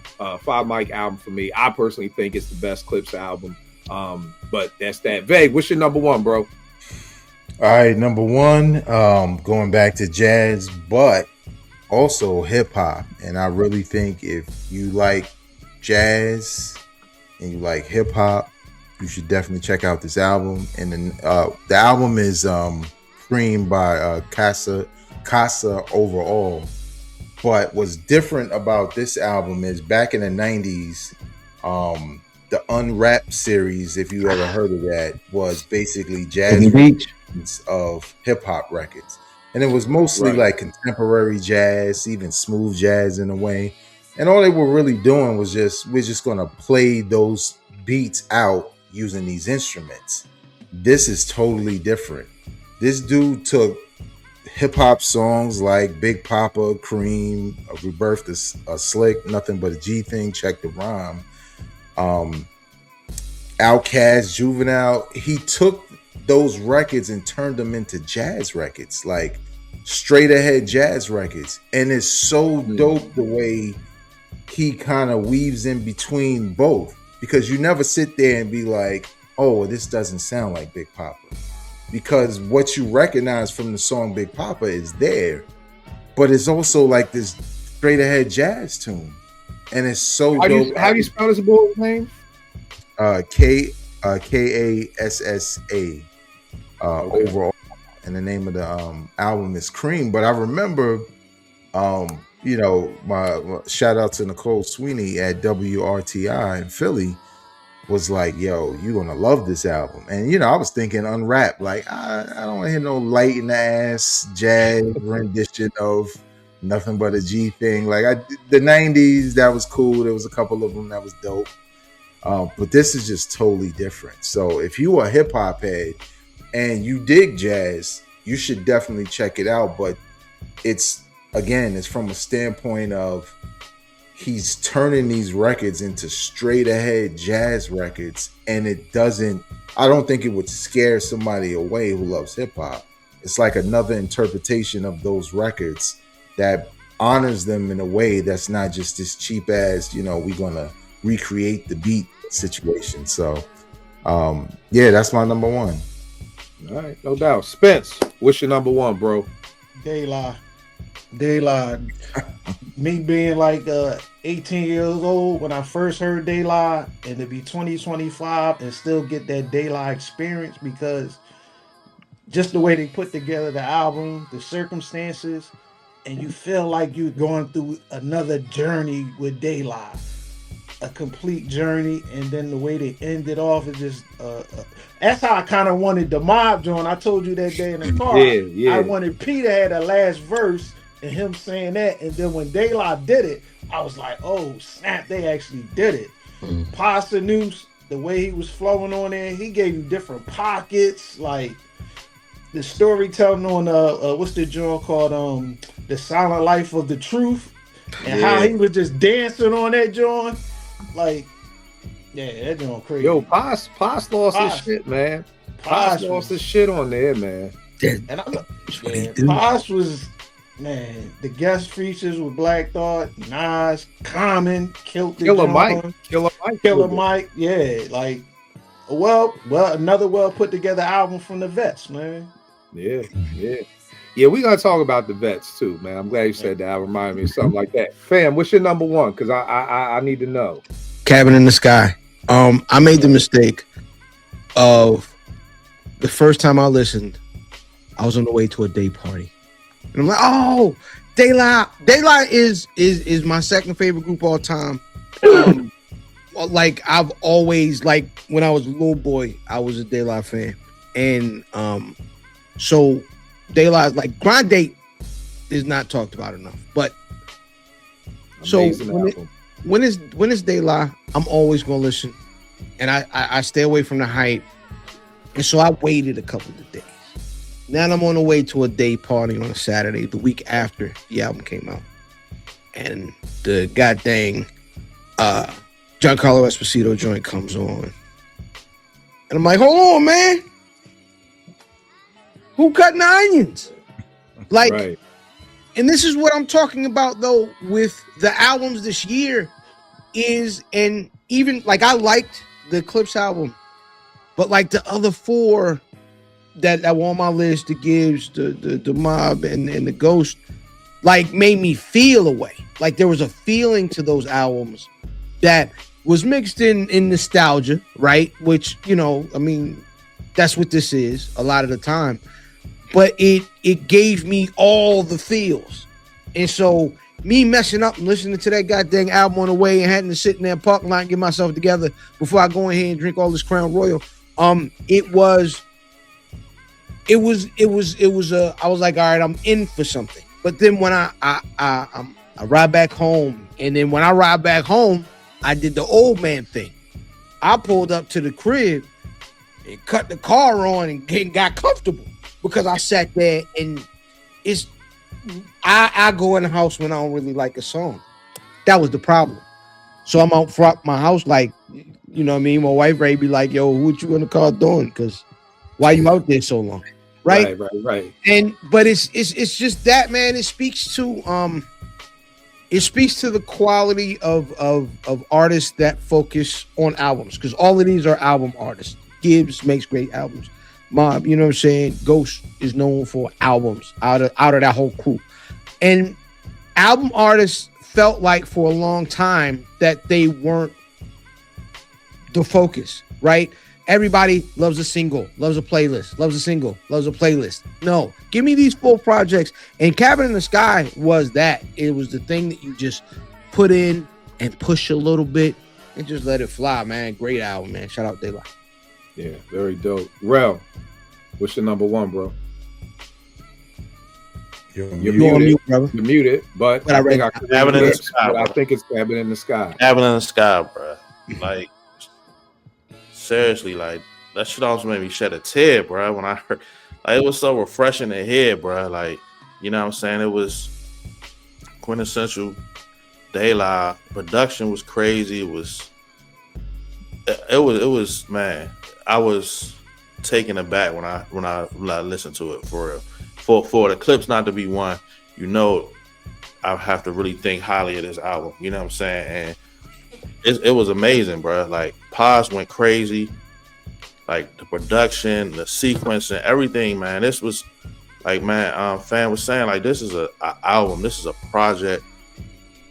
Even from the beginning, the intro, I was kind of just like perfect. You know what I'm saying? It was fitting for the album. And the features, man, this joint was amazing, man. This was a good, like, I'm listening to everybody top five. This is a strong 5 everybody had, like, and with these albums, man. And this one, to me, just the way it made me feel, man, I had to put it at number one, man. Like, I was just like, I don't know, it was just refreshing, man. You know what I'm saying? Like, I don't know, I can't explain it. Like, if you listen, if you're a De La fan, you know what I'm saying. Like, you kind of can understand, like, what I'm saying about how their music is, and if you're a fan and you hear this, it's just like a breath of fresh air. You know what I'm saying? So that's why it was number one for me. Yeah, you can't go wrong with that. And I want to say another thing about De La is this was dope for me because it's gonna sound crazy, but to me it was almost like a comeback album, because that Anonymous Nobody shit was horrible to me. You know what I mean? And I really didn't want that to be the last De La album. I like you couldn't go. You couldn't go out on this Snoop. Here's the bad part about that album. I want to say 2 Chainz may have had the best verse, and that says a lot. If 2 Chainz got the best verse on the De La album, we are in bad times, y'all. So I love the fact that it was like, we cannot end the De La reign after the grind date with this Anonymous Nobody joint. All right, slept on albums real quick. I got 3. My 3 is The Coldest Professional, Rock Marcy, produced by DJ Premier. I was there's only one beat on here that I really don't like, but I don't have to skip it. So it's not. I guess I like it because I don't have to skip. So I don't love the beat, but outside of this, I really. Which one is that though? Because I was just playing that joint today. The one that I skip. Oh, well, not the one I don't love, but it is Prayer Hands. I don't love that beat. You know what I mean? But I still play it, so it's not that bad. Yeah, it's not horrible, but yeah. But I love it. But Armani section, yo, when I heard that, I was like, okay. That's the one. I said, okay, if this is what Primo's coming with, I may get hyped for this Nas album because this shit. When I heard that, I was like, yo, take that back from Rock. Love Rock to death. That's my I'm like, yo, bro, you better have some shit for Nas, bro, because if you don't, all right, Armani section, good to go. I love that shit. That scratching of Eric, Ron Flo, good to go. I Still Your Whole Boy and Travel Fox. Those are my 3 favorite joints on that. Everything Is a Lot by Wale. I'm not even the biggest Wale fan in the world. But this album is dope. Like literally every day has been De La and Wale since they both dropped. Like from the time I heard the single Blanco, I love that. You talk about something that can stay on repeat. That, Powers and Problems, and this joint called Like I even like the Go-Go. Well, I've been out here so long, I love Go-Go. So I even like the Go-Go version of Blanco. But Everything Is a Lot is very dope. I hear a lot of women talk about it. I haven't heard about it in hip-hop circles. I haven't heard any hip-hop people really talk about it. I hear it being talked about, but not in hip-hop circles. And then my last slept one on, and I know that myself, Calvin, and Andre are the only people who still like this album, but Missionary. I still like this album. I know everybody is like, yo, shit was wag. It was nostalgia. Hey, call me stuck on stupid. I still like this album. I still play this album. So, and again, it's just me, Calvin, and Andre, but those are my 3 joints. Demi, what are your 3 slept on albums for this year? I'm going another guy kind of discovered this year hearing this album. Fat Ray. This album was produced by Black Milk. I don't know if y'all know about Black Milk. Oh, they both out of Detroit. You said his name Fat Ray? So cold. Fat Ray. Produced by Black Milk. Produced the whole thing. Production is really good. He's like, he's a rapper, but a more of a storyteller, introspective type. Not really on some, not like reading poetry type shit, but right. He goes hard, street tales, regular hardship coming up type shit. So I really thought it was it impressed me. My first time hearing him. He's down with Danny Brown and all of them, Bruiser Brigade, and Black Milk again is a really slept on producer, B. Yeah. Absolutely. Oh, no, there's 2 more around. And Nim Low, man, straight out of Harlem. You know what I'm saying? He wrote 183rd. He got a lot of stuff. He been putting out stuff with Terminology, Static Selector, so he's putting in work. But this album is with 183rd called Money Inc. Volume 2. You know what it is, the Harlem Talk, but he is nice with it. Wordplay is crazy, but not just all flashing you to death, because he definitely flashy, but not just flashing you to death. Definitely drop jewels, slick wordplay, like I said, witty. He got a dope sample with I forgot the group's name. Was it Mint Condition? Yeah. Is it Mint? You know what song I'm talking about? I thought it was the Troop Drone. Spread My Wings Drone, the Troop Drone. I don't know. That's what somebody told. Well, you know the joint I'm talking about, though, right? Yeah. I know that chain swing. Chain swing. Chico swing. Yeah. So you know what I'm talking about. I don't know. It could be them. If the swinging is Mint Condition, that was you. That's Mint Condition. Keep on swinging. All right, that's it then. You sent me, but so they flipped that. That's one of my favorite joints. That shit is crazy, right? So he had the no shit is fire. Man, I think that's very slept on. He's on the come up. Those kind of more like an EP, but it's, like 7-8 tracks though. And this one I'm going for the town for real right here. This is they not on they on the come up, but they definitely worked with 38 Special produced shit on this. So it's Eddie Kane and Rim. Welcome to the Starville. That shit is fire. Brooklyn, what up? I'm saying early this year.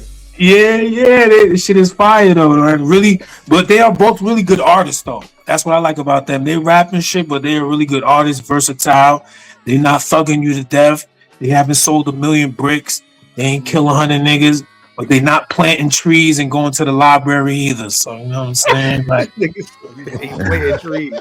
Ain't no more planting trees, man. Ain't no I more. said, but all jokes though. But nah, it's really a really good project. Like I said, produced by 38 Special and a guy called Camouflage Monk did most of the shit. So really good hooks, man. Really good songs, really good hooks, and yeah, I'm happy for them, man. They rising. All right, that's what's up. Veg, you got any slept on Jones, man? Hold up, you know I'm from Brooklyn. I was in the gym listening to that shit all the time. Like I wanted to fight so bad, like listening to that shit, just because that nigga Rim said some shit like treat you like a lunch table and boom bap. Boy, he was talking about I was like, yo, I didn't know Rim was that nice. That nigga's nice. Yeah, like, he's nice. It's dope. All right, my 3 slept-ons. He probably took the most L's this year. I feel the same way as everybody online. Jim Jones? Jim Jones. He's at probably the church subject steps, bro. third childhood, but at the church steps. That joint is crazy. In January, I was like, this shit is hot. I don't care what bro. anybody's. Every time he does some dumb shit, I'm like, man, stop it. I'm fucking later this year. I'm going to be talking about your shit. Yo, at the church. You put me onto that, Veg. You put me that onto shit is that. hot. And the shit is hot, man. I love that album, man. Yeah, I know a lot of people talk about it. I love that album. But then he said that shit about Nas and it just disappeared. Like all credibility for that nigga just went right out the window. I felt like you like, nigga, shut the fuck up. Like, nigga, you let your music speak for you. And you out here, once you say you better than Nas, it just nobody even wanted to hear that nigga no more. Yeah, he just kind of killed some of that momentum. You don't care, fam? I don't want to hear any more Jim Jones. Just to be honest, huh? No, when that nigga was in there, he was in there arguing. He was in a leather store arguing about a Pele, the price of a Pele. I said, I don't never want to hear another one of your records. To me, I just kind of keep it to the music. You know what I'm saying? And when I heard it, I know how I felt. Very dope. Shit was hot. Shit was hot. Very so it's definitely slept on, but he probably helped with that. Next up, Davies and Young Chris, Fine Dining. When I tell you, I was listening to this shit, like on repeat. Even the deluxe that came out, I was like, yo, they make a dope pair. You know what I'm saying? Like, I like the Ransom and Davies was cool, but they're both a little repetitive in their rhyme style. So, you know, if you don't mess with either one, you might feel like it's boring. But with the Young Chris, that shit, they just work together in the book. I was gonna put that on my list too. What? Yeah, like that shit was dope to me. And I didn't see too many people talking about it, but kind of came out of nowhere though. It did. Yeah, he dropped it and then he dropped something else a little bit later. Yeah, that's the problem too with a lot of this shit. Like, damn, I'm still listening to this shit. You dropping something else. It's like, yeah, I think like that was out of everything Davies dropped this year, that was probably the one that I liked the most. And the third joint that I honestly, when it took me mad long to press play, but I was like, let me just listen to it. And I was like, you know what? This is what hip hop is missing. And that's Kwame's The Different Kids. The shit was just fun. It just reminded you of what hip hop used to be. You didn't have to fucking clap everybody in your direction. You didn't have to be a bar king. You didn't have to be a conscious X-Clan nigga. Sometimes you just got wordplay and you got some toys and shit in your crib. I know you said they're action figures, Kill. They are action figures, nigga. These things are action figures up there, bro. Expensive toys. They're expensive Shut toys. the hell up, man.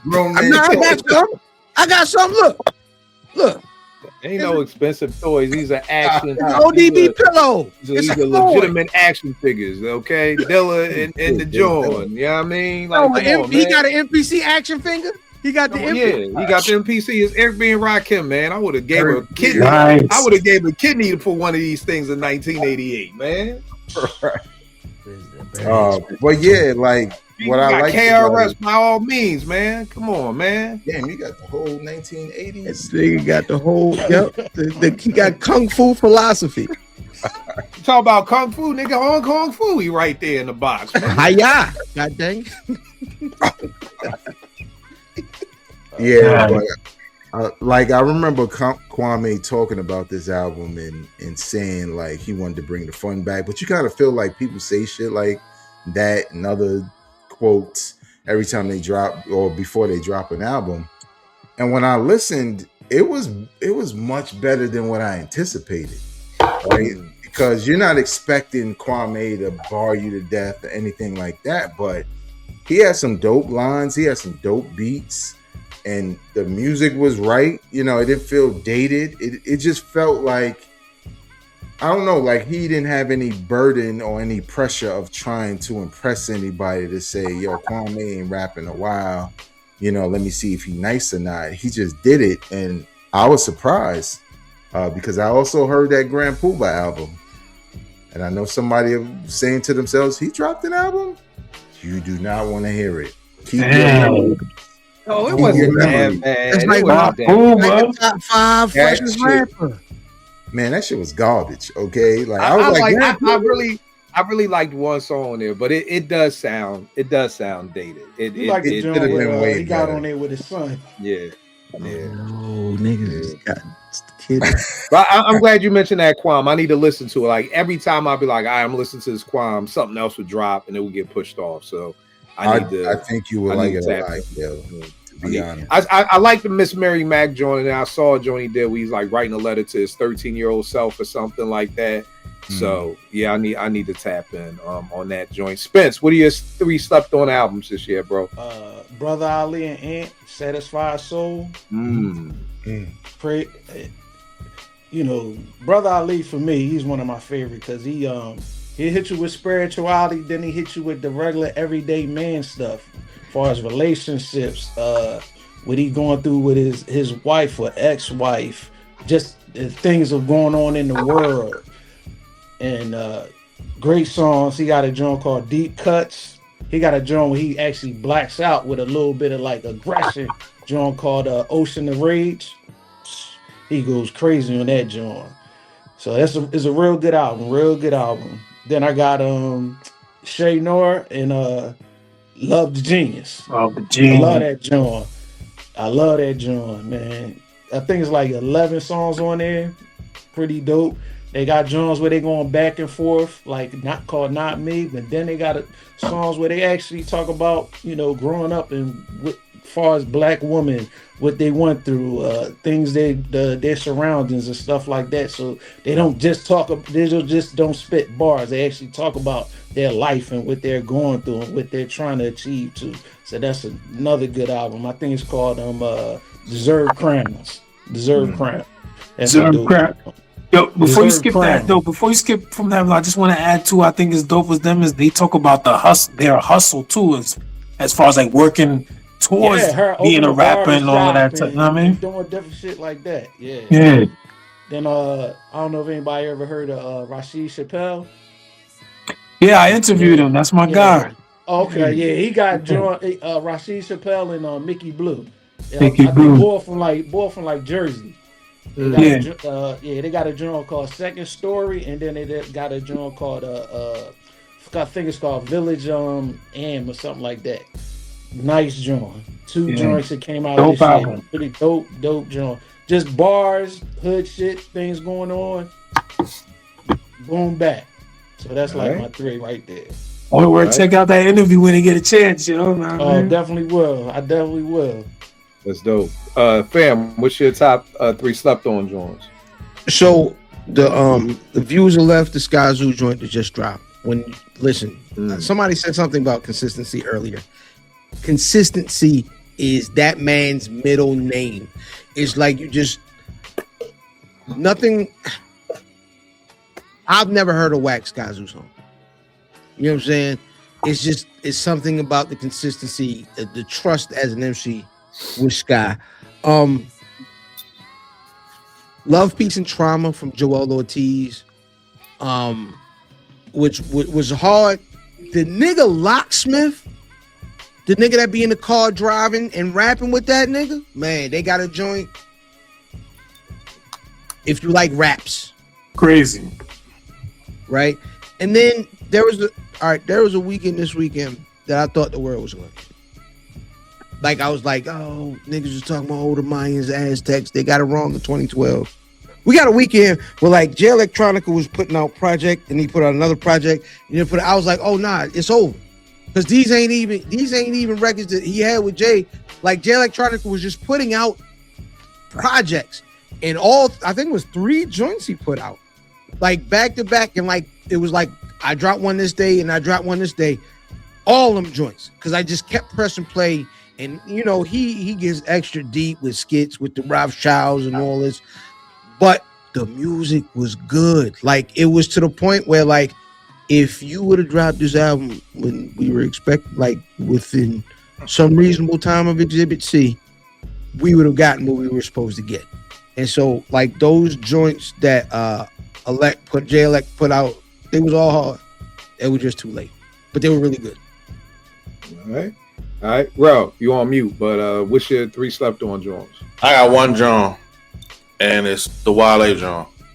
The Wale album is a vibe, bro. Like that's the best way I could describe it. It's a vibe. Like it's you right. I hear a lot of women like it, but it's and I'm not like a huge Wale fan, but I think this album is like his pocket. Like this was perfect for him. You know what I'm saying? And it's a really, really, really good album. I was really pleasantly surprised, and I've been listening to it a lot. Well produced. Yeah. So my one slept on joint is the Wale album. I agree with you. Yeah. It's funny. The only knock I got for the Wale album, I had to not listen to it as a hip hop producer because I'm like, yo, if this nigga samples one more song from the fucking 90s. He did do that a lot. I mean, we got Close. We got fucking SWV. We got Maxwell. Nigga, you just took your little sister's fucking playlist and just told producers to just, here you go, use this. But all the songs are dope. Let's talk about this. Who is your MC of the year and your slept on MC of the year? My MC of the year for 2025 is Malice from the Clips. Pick a bar, any bar. I don't give a fuck. He killed it. Slept on MC of the year. Same exact thing. Pick a bar, any bar. He killed that shit. Paz from Daylight. So that's my MC of the year. Slept on MC. Demi, who you got, man? I might have to go, man. Ransom, man. Jersey in the building. You know, I'm not a crazy Ransom fan, but I mean, like, he's nice as shit, man. He's making good music this year. Dropped a lot of solid projects. Willie the Kid, he's actually one of my favorite MCs. So Willie the Kid is a that's MC my guy. He had a really good year. WCK, yeah, that's my guy right there. Yeah. All time, bro. Yeah, I like Willie the Kid, bro. That's a good one. Yeah. All right, Veg, what about you? Malice, man. Like listening to that Clips album, he was always my favorite in the Clips, and to be like out of this mix of rhyming or this type of rhyming for 15 years and to come back like that, like it was just crazy. And what solidified it for me was when I heard him on the JID joint. Mm-hmm. I was like, oh shit, he killing everything. Like just nothing is safe. Like, you know what I'm saying? So he was my dope. Slept on, I'm gonna go with the cat Ruben Vincent. And it's less about bars and more. I know that name. Who's more? I know that name though. You got an album on Night. Right. Yeah. Okay. And they got that Albie Shore flip. That was crazy. But I listened to that album and I'm like, damn, he's a really good songwriter. Like really good songwriter. You know what I'm saying? Like he had me paying attention to everything he was saying. It wasn't really about, you know, is he nicer than this one or that one? It was just like, he knows how to keep a theme. It's a good theme. Right. Like the Wale bag. Yeah, exactly. It was like he knew Wale what the mission was. He took care of the mission, and that was that. But yeah, I think he don't get enough recognition for what he did on that album. Yeah. All right. Spence, who you got, bro? I actually had Malice too. Same thing. Malice came through, kicked down the doors. Then I had Paz. Because I just didn't think nobody was going to talk about him, and I didn't expect Paz. I know Paz was nice, I didn't expect him to get busy the way he got busy. Just like the way he just flipped the flows and just gave you different stories and stuff. And the way he just held down the album pretty much by himself. Like, I felt like he took it to another level for me, man. Yeah. So, yeah. and I think he's going to get overlooked. Yeah. Yeah. Well, I will say this. I think it is so dope to see, because like I said, I love seeing De La make fam, and especially Rel number one spot, because I think that dictates really just how dope it is. And like I said, if this would have dropped in March, it may have knocked the Clips out the box. Because but I do understand what you're saying there. Like, I think in the world we live in, it's like, you know, what's next? It's almost like I thought it was dope to roll out that Mass Appeal had, but then it was kind of like it almost, people don't have the span to listen to two albums at once. So it's like if you put out the Ray when Ghost dropped, now I'm not listening to Ray no more. And then, you know, after Ghost dropped, now Mobb Deep dropped, now I'm not listening to Ghost no more. I'm listening. It's like, I don't know why people can't chew gum and walk at the same time. Like, nigga, I've been listening to Wale and De La, both the same, like, you know, De La on the way in, Wale home, vice versa. But I think the ears are trained now, like you can't listen to more than one. So I feel like you're right. Like, this De La is crazy for this time span, but as soon as this Nas and Preem drops, that may take people out for the rest of the year. So you're right. They may not, possibly not get his props. And like I said, even when I was doing this, like, it sounds kind of crazy to call Pa slept on, but I do think he is the slept on MC of the year. Fam, who you got, bro? Well, first of all, I think it's clear. The MC of the year is clear, and I haven't heard him mention, right, but I think it's undisputed, is a lot of the projects that we've all mentioned have an insane Nasir Jones verse on it. Nas is the most important person in hip-hop right now. On, like, let's finance projects, or let's put stuff out, let's represent a certain a part of the culture. Oh, also, I can outpin all of you niggas every time I rap, and I dare you to put me on your record. And that's what he's also doing that. Nasir Jones is easily my MC of the year, and he has an album coming out in an hour and 20 minutes. You know what I'm saying? I am afraid of what that album is going to be. Are Especially you saying afraid in a good way or a bad way? In a good way. When I see Third Childhood in New York State of Mind Part 3, I'm like, okay, we doing the thing. You know it's what I'm so saying? funny because I'm the exact opposite. I saw that shit. I was like, oh, here the fuck we go. But I think he's been avoiding it. I think he's been avoiding it for that feeling. And I think, you know what? He's like, Nas has put himself in a position where he's not beholden to, he's not rich because of rap. He's rich because he played his money well. So he can make all the music he wants. He can make any music he wants to make. And I think we're finally getting like that final form MC that we can't get from young folks that don't have the perspective to give us final form rap. Right. But then we get it in the form that we've always wanted it. And I think there are very, very few MCs in the history of hip hop that have lived up to the hype. And I feel like living up to what Illmatic was supposed to be was a very, very tall order that he stood up to. And so I have more faith in Nas than 99% of rappers. All right. Slept on MC of the year only because of the verse and how it hit me and how shocked I was that it was so hard. Is the nigga Tyler the Creator on that goddamn Clips album went goddamn unconscious. Nigga, I don't know, like, because I weathered the storm. Call me Mr. Umbrella because I weathered the storm. I was on 97, 65 miles an hour on 97. I almost crashed my car. Yeah. Got broken blind, but just trying to see what he do. Tell your lawyer to set the fee. Ferrari doors open up like it's therapy, man. The term isn't ours. It's not for the old niggas to use. It's not. Don't say it. Whatever you about to say, just don't. No, it's not for us to use. Oh, okay. I know it's not for us to use, but that nigga understood the assignment. Okay. I didn't know what the fuck he was about to say, so. Ralph, who's the dopest MC and you slept on MC, bro? I had Malice. I had the same as you. I had Malice. And I had Paz. Posh. You know what I'm saying? And not that I think Posh is. Well, yeah, he is slept on, and not by us, but Right. you know what I'm saying. So I think his performance is going to get overlooked by other people, not by Right. us. So that's why he was my slept on. All right, no doubt. Producer of the year, I got Pharrell for Let God Sort Him Out. I love how Pharrell is able to go to a different place. He can give you some happy shit and then give you POV. You know what I mean? I would love to interview him to see like how does his mindset change? You gotta go back to Virginia to do this shit. Do it even fucking matter?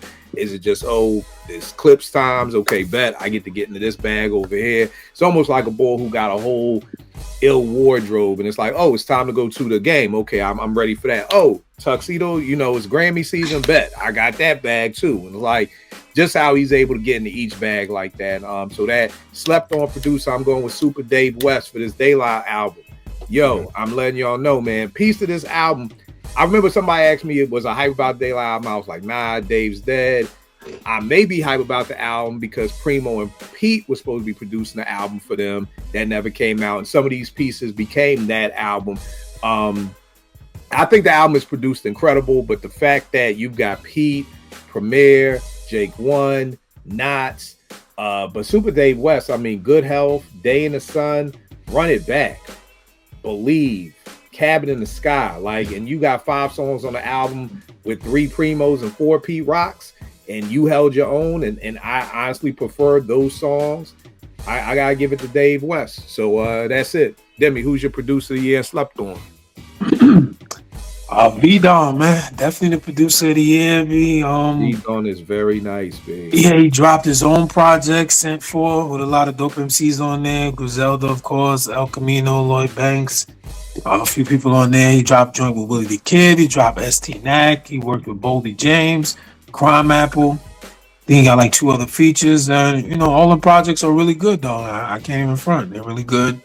Another person I interviewed, check that out. I mean, selfish plug, you already, you know what I'm saying? No selfish plug. Plug that shit. I just wonder what it's gonna take for V-Don's name to get named, because I hear so many other people's names more than his that I feel like are in that same circle. Like Camouflage Mug, of course we hear You hear all these names that I think are in those same circles. I'm like, what else does this boy gotta do in order to have his name mentioned among all these other people? I mean, just the shit he used to do. Raul, y'all know my brain. What's my man from Philly?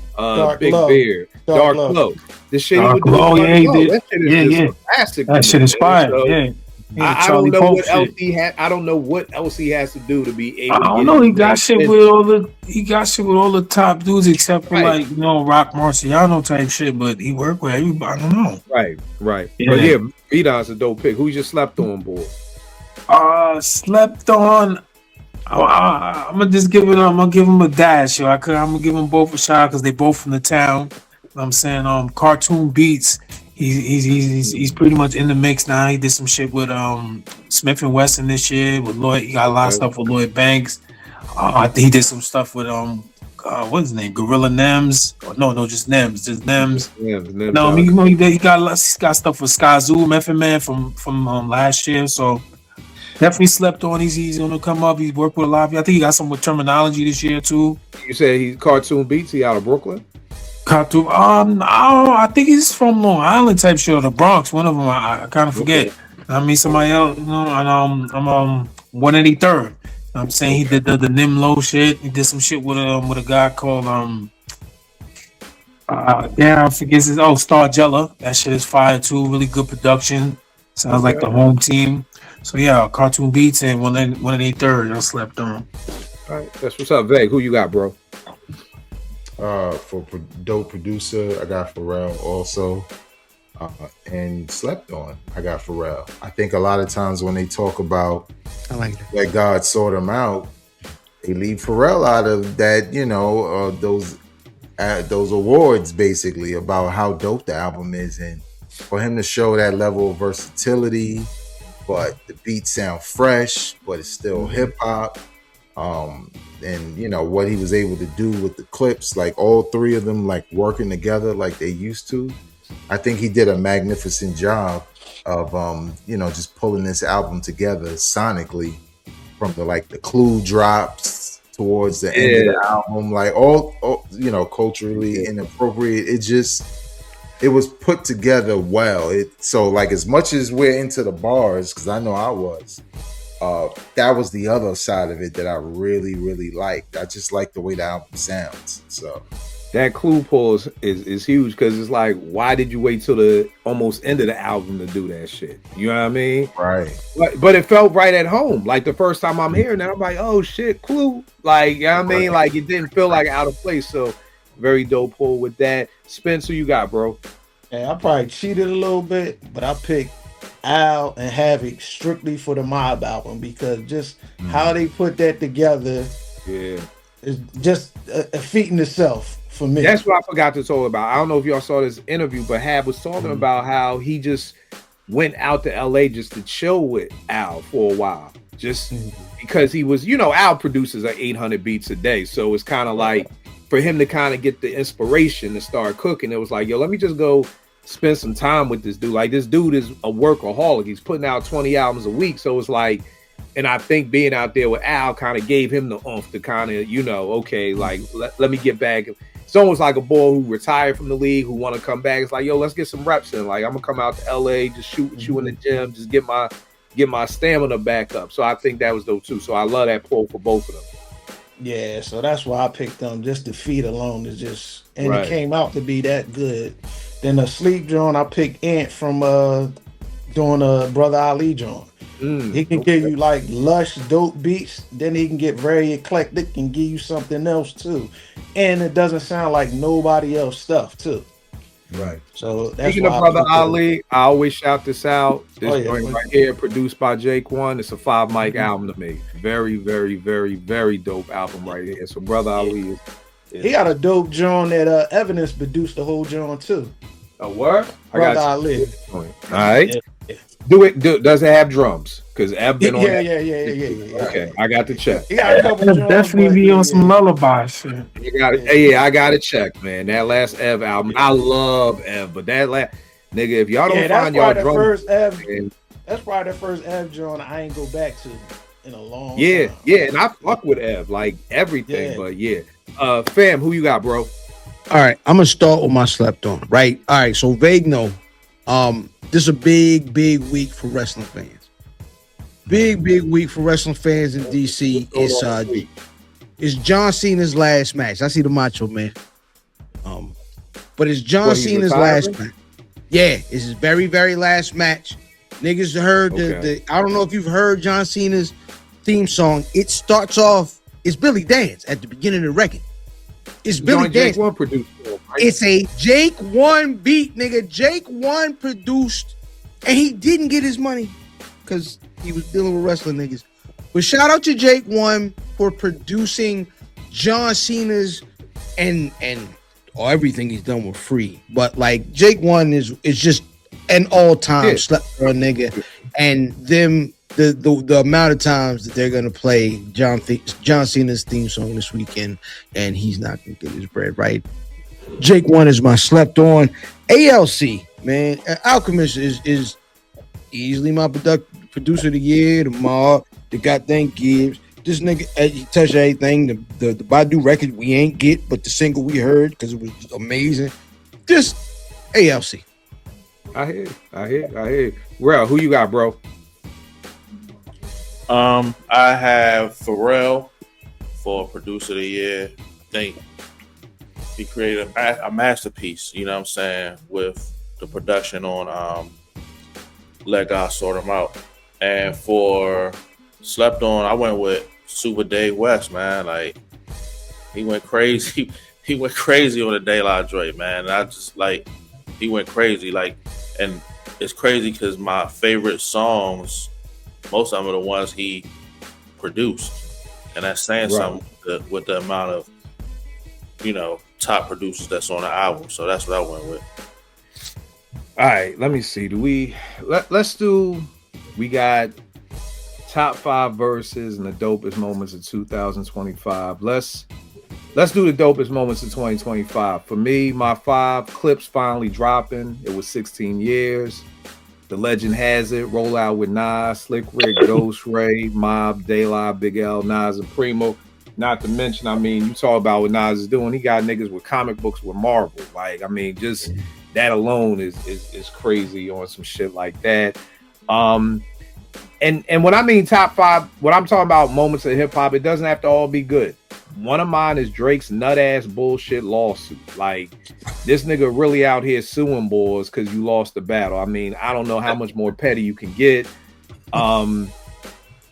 A big thing to me was Puff going to jail. I ain't think this shit was gonna happen, bro. And I mean, even though the boy only got two years, which ain't shit, but that's a whole nother topic. That was big. And my last thing was Outkast and Salt and Pepper getting inducted to the Rock and Roll Hall of Fame. You know what I mean? So those are my 5 moments right there.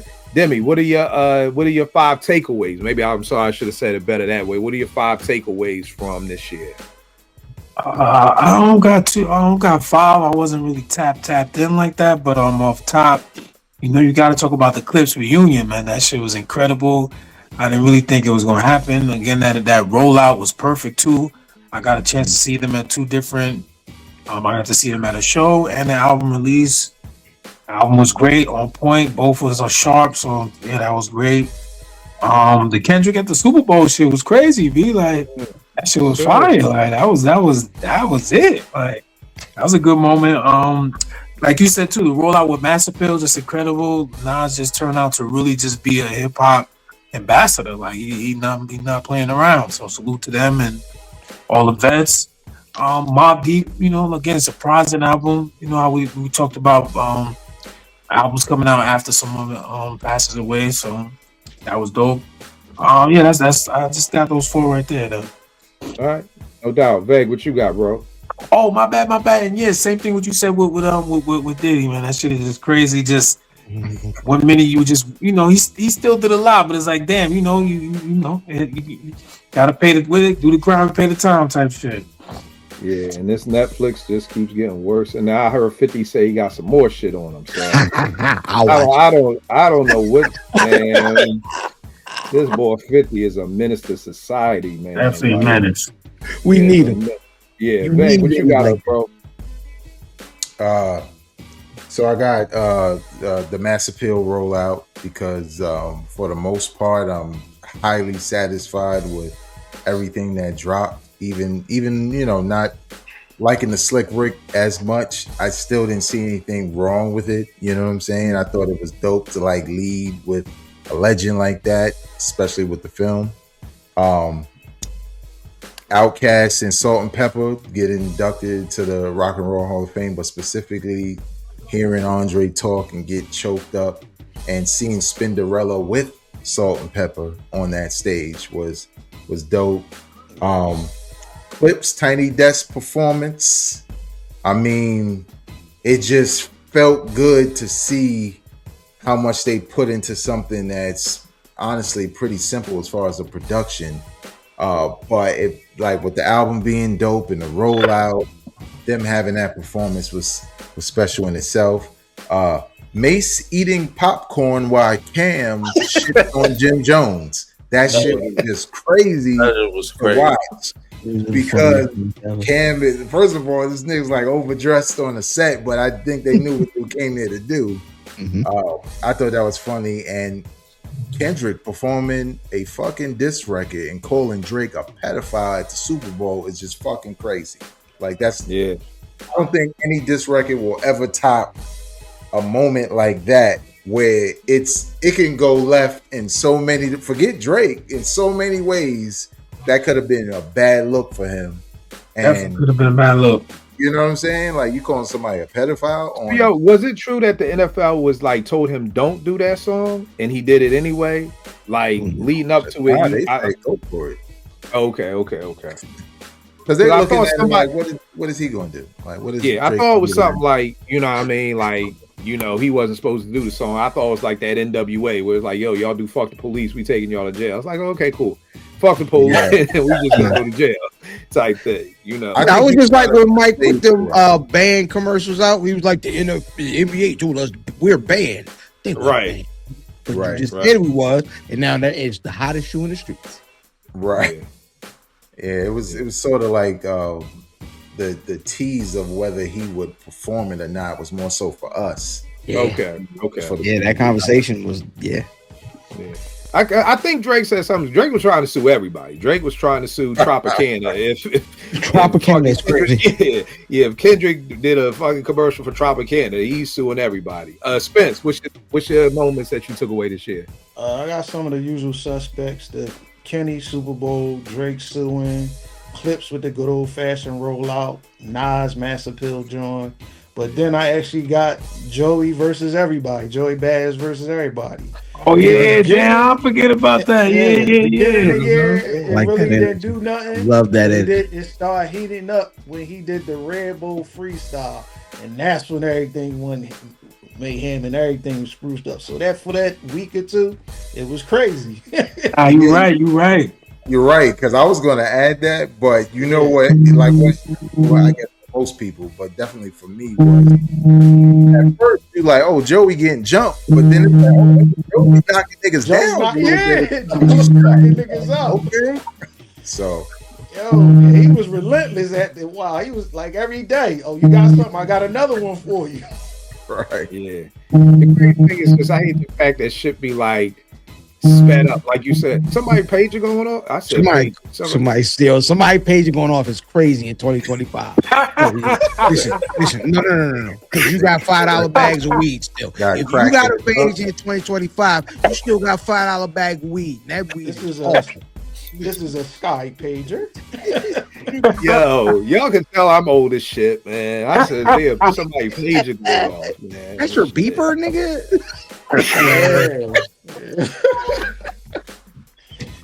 Yeah, that Joey thing got crazy, man. That Joey thing got crazy. What I was gonna say is crazy that like shit be like it's like in a week. Like, you know, you go back to 87, like the bridge and Shan, that shit goes on for like 5 months, whereas now in 2025, like 5 months is spanned into 1 week. You know what I mean? Like, yeah, it because people get in the studio and they can add, you know what I mean? There ain't no wait time no more. It ain't so Ain't it's no just funny wait how time. like right, like even with the Drake Kendrick thing, like every other day it was something. Whereas if that was that 1987, one night.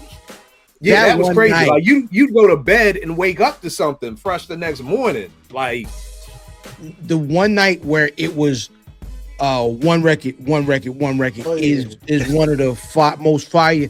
I don't like a lot of what went around with the Drake Kendrick, but that night specifically I thought was one of the more important things we've ever witnessed ever. right. And bro, what you got for your top 5, bro? Us finally getting the Clips album. You know what I'm saying? Like, it was talked about, and it's one of them things like, is it really gonna happen? And we got it, and we got a classic. Yeah. So that was one. The Legend Has It series, because I remember when we talked about the lineup and what we expected, and a lot of us were cautiously optimistic, but cautious, you know what I'm saying? And it turned out to be what it was, and it was a big thing. And I got one, and the third is you getting your recognition for your documentary, working with the kids, you know what I'm saying? Like stuff like that need to be highlighted more, you know what I'm saying, than a lot of the bullshit that get highlighted, so it was good to see you get your recognition for that. So that was my three. I appreciate that, man. And just for people watching, y'all, the doc is out. It's called Killing the Kids. It's on PBS. You go to their website, you go to their streaming joint. We won the PG County Film Festival. We just won a fucking Emmy. I'm still like, it ain't even really hit me. Like, I was talking to the director today, like, damn, I guess it ain't gonna hit us till we get the statue or whatever. You know what I mean? But it's crazy. And then more importantly, I just pulled it out. It's keeping my young boy Tay's name alive. You know, and it's crazy for his obituary. You know, his mom's used him at my teen center. You know, the second he graduated, his mom's like, yo, we gotta take you to see Mr. Kill. So, you know, the fact that this picture is what made the, you know, the obituary or the program or whatever you call these joints. And that he's going to just keep, you know, it's just keeping his name living on. So I definitely appreciate that, Ralph. Let's go on to your top 5 verses a year. Now, I'm sorry. What's up? Can I get my 5 moments on? Oh, I'm sorry. I skipped over you. I'm sorry. Yeah. No, I know what you doing. I wore the hat. I'm sorry. I knew how you was going to act. We on a 3-game. Yo, dog. Here's the thing with me. If we lose it, I'm quiet, bro. I'm not one of them niggas who like go on a 10-game lose streak and talk shit. Like, I'm quiet. Do your thing, bro. Do your thing. I apologize, bro. No. So I thought, and I'm not going to, you know, like the I'll just go in order from 1 to 5. But number 1 is that week where there weren't any hip hop songs in the Billboard. I think the hip hop songs charting is a sign that hip hop is healing. You'll understand that next year. Another sign that hip hop is healing, man. Sean P. Niggy Combs, you filthy nigga, you know what I mean? It is what it is. You did what you did, and you are where you are, my nigga. Older niggas in hip hop, 40-year-old rappers who got clowned and niggas talking about rap is a young man's game and all this old goofy. Listen, you were wrong when you said it 20 years ago. You're wrong today. Cash and Salt and Pepper, you know what I'm saying, specifically with Spinderella, hip hop. I mean, in the Rock and Roll Hall of Fame, it's more important that they go in the Hip Hop Hall of Fame, though. Dre talking about great things happening in small rooms. We're all in small rooms right now. Number 5 for me, super special, is my favorite rap group called The Quits on the Road. I'm gonna do my Keel impression and pull some wax. These niggas, man, they called it quits on touring this year. You know what I'm saying? What I had to do to get this version of the record, you know what I'm saying? The Black Friday release, because I stood in line and my feet froze and my toes froze and I still didn't get it that day. But yeah, man, them niggas calling it quits and me getting a chance to go see them niggas in New York, man, was great. So shout out to LB. All right, that's dope. All right, top 5 verses a year. Now, everybody, well, I know Rel and some of y'all know, I wanted to be a rapper so goddamn bad. So I'm going to try to rap these verses. So we going to see how that shit turn out. I don't know how it's going to turn out. But y'all, by all means, y'all can rap. Y'all can name. We say smart. What you said, what Paul? I'm not. All I said is I'm not. All right. The first joint I got up, and these are in no order. And again, like I said, with Paz and Malice, take your pick. The one that I'm going with Paz is on Sunny Storms off the album. It's the second joint. The nigga said, God's work to live amongst hurt, but stay planted in faith straight form. It's a norm to have storms take position in the skies, but in easy waters, indigenous to lies. But behold, there's gold tucked beneath the surface, raised to be on point, but now we on purpose. Convert into a seed when rainy days come to leave lessons to learn from. No need to grieve the death of the old you that ushers in change. It gives birth to new versions of you to claim. The best weight loss is losing the opinions of others with a cross to nail to you for sinning. They throw stones so that your towel gets thrown in, but you let them see that you'll forever be sown in. To debate and love has more stamina than hate, and shown what it and what's shown what we could use to be fragile to forsake. But knowledge isn't here for the behalf for ego. Stormy weather moves through the emotions of the people. What's this nigga say? Then he says, God, my bad. If you don't feed what they trace, stormy weathers move emotions of the people. And if they don't find trace of what they feel in your face, they treat you like your actions are illegal. But a cliff will never walk toward you for the fall. So plant firmly on where your knee goes to crawl. Because how you rebel brings the devil to the pie. So speak a divine God theory with no need to be high. So when that nigga said, yo, my part was, but a cliff will never walk towards you for the fall. So plant firmly on where your knees go to crawl.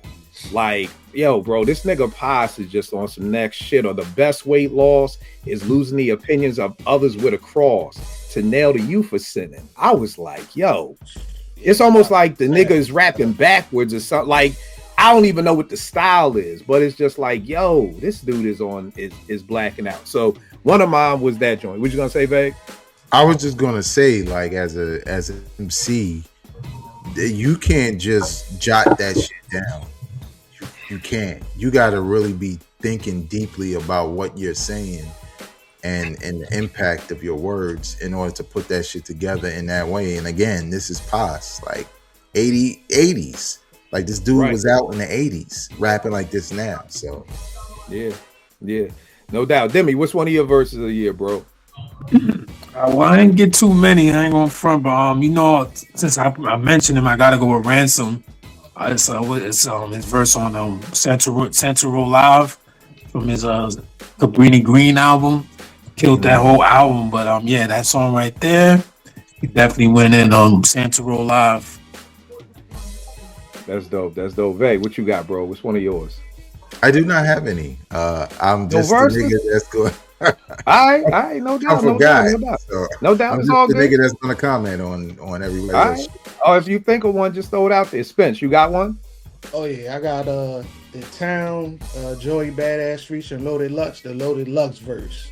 When Joey Badass tagged Loaded Lux in and went in on Daylight, nothing but double and triple entendres the whole joint. Like he went that boy neck on that joint. So yeah. Loaded Lux, man, because we wasn't expecting it. Cause it was I wasn't expecting that. Yeah. I wasn't expecting that at all. So you want to battle me because you want to battle. You didn't want to battle Lux. Then Lux came right in. All first verse. Yeah. All first verse. Here we go already. Pause. Fam, what you got, bro? So I had the Kendrick on the Clips album. Kendrick left Earth. Yeah. I mentioned it earlier. Tyler left Earth.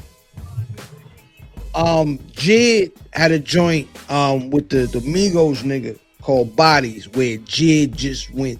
He lost his. Like, I don't know if he was in his right mind when he was rapping what he was rapping. Oh, the Offset joint. Yeah. And then Cole had a joint called Clouds. He just threw it out. So record called Clouds.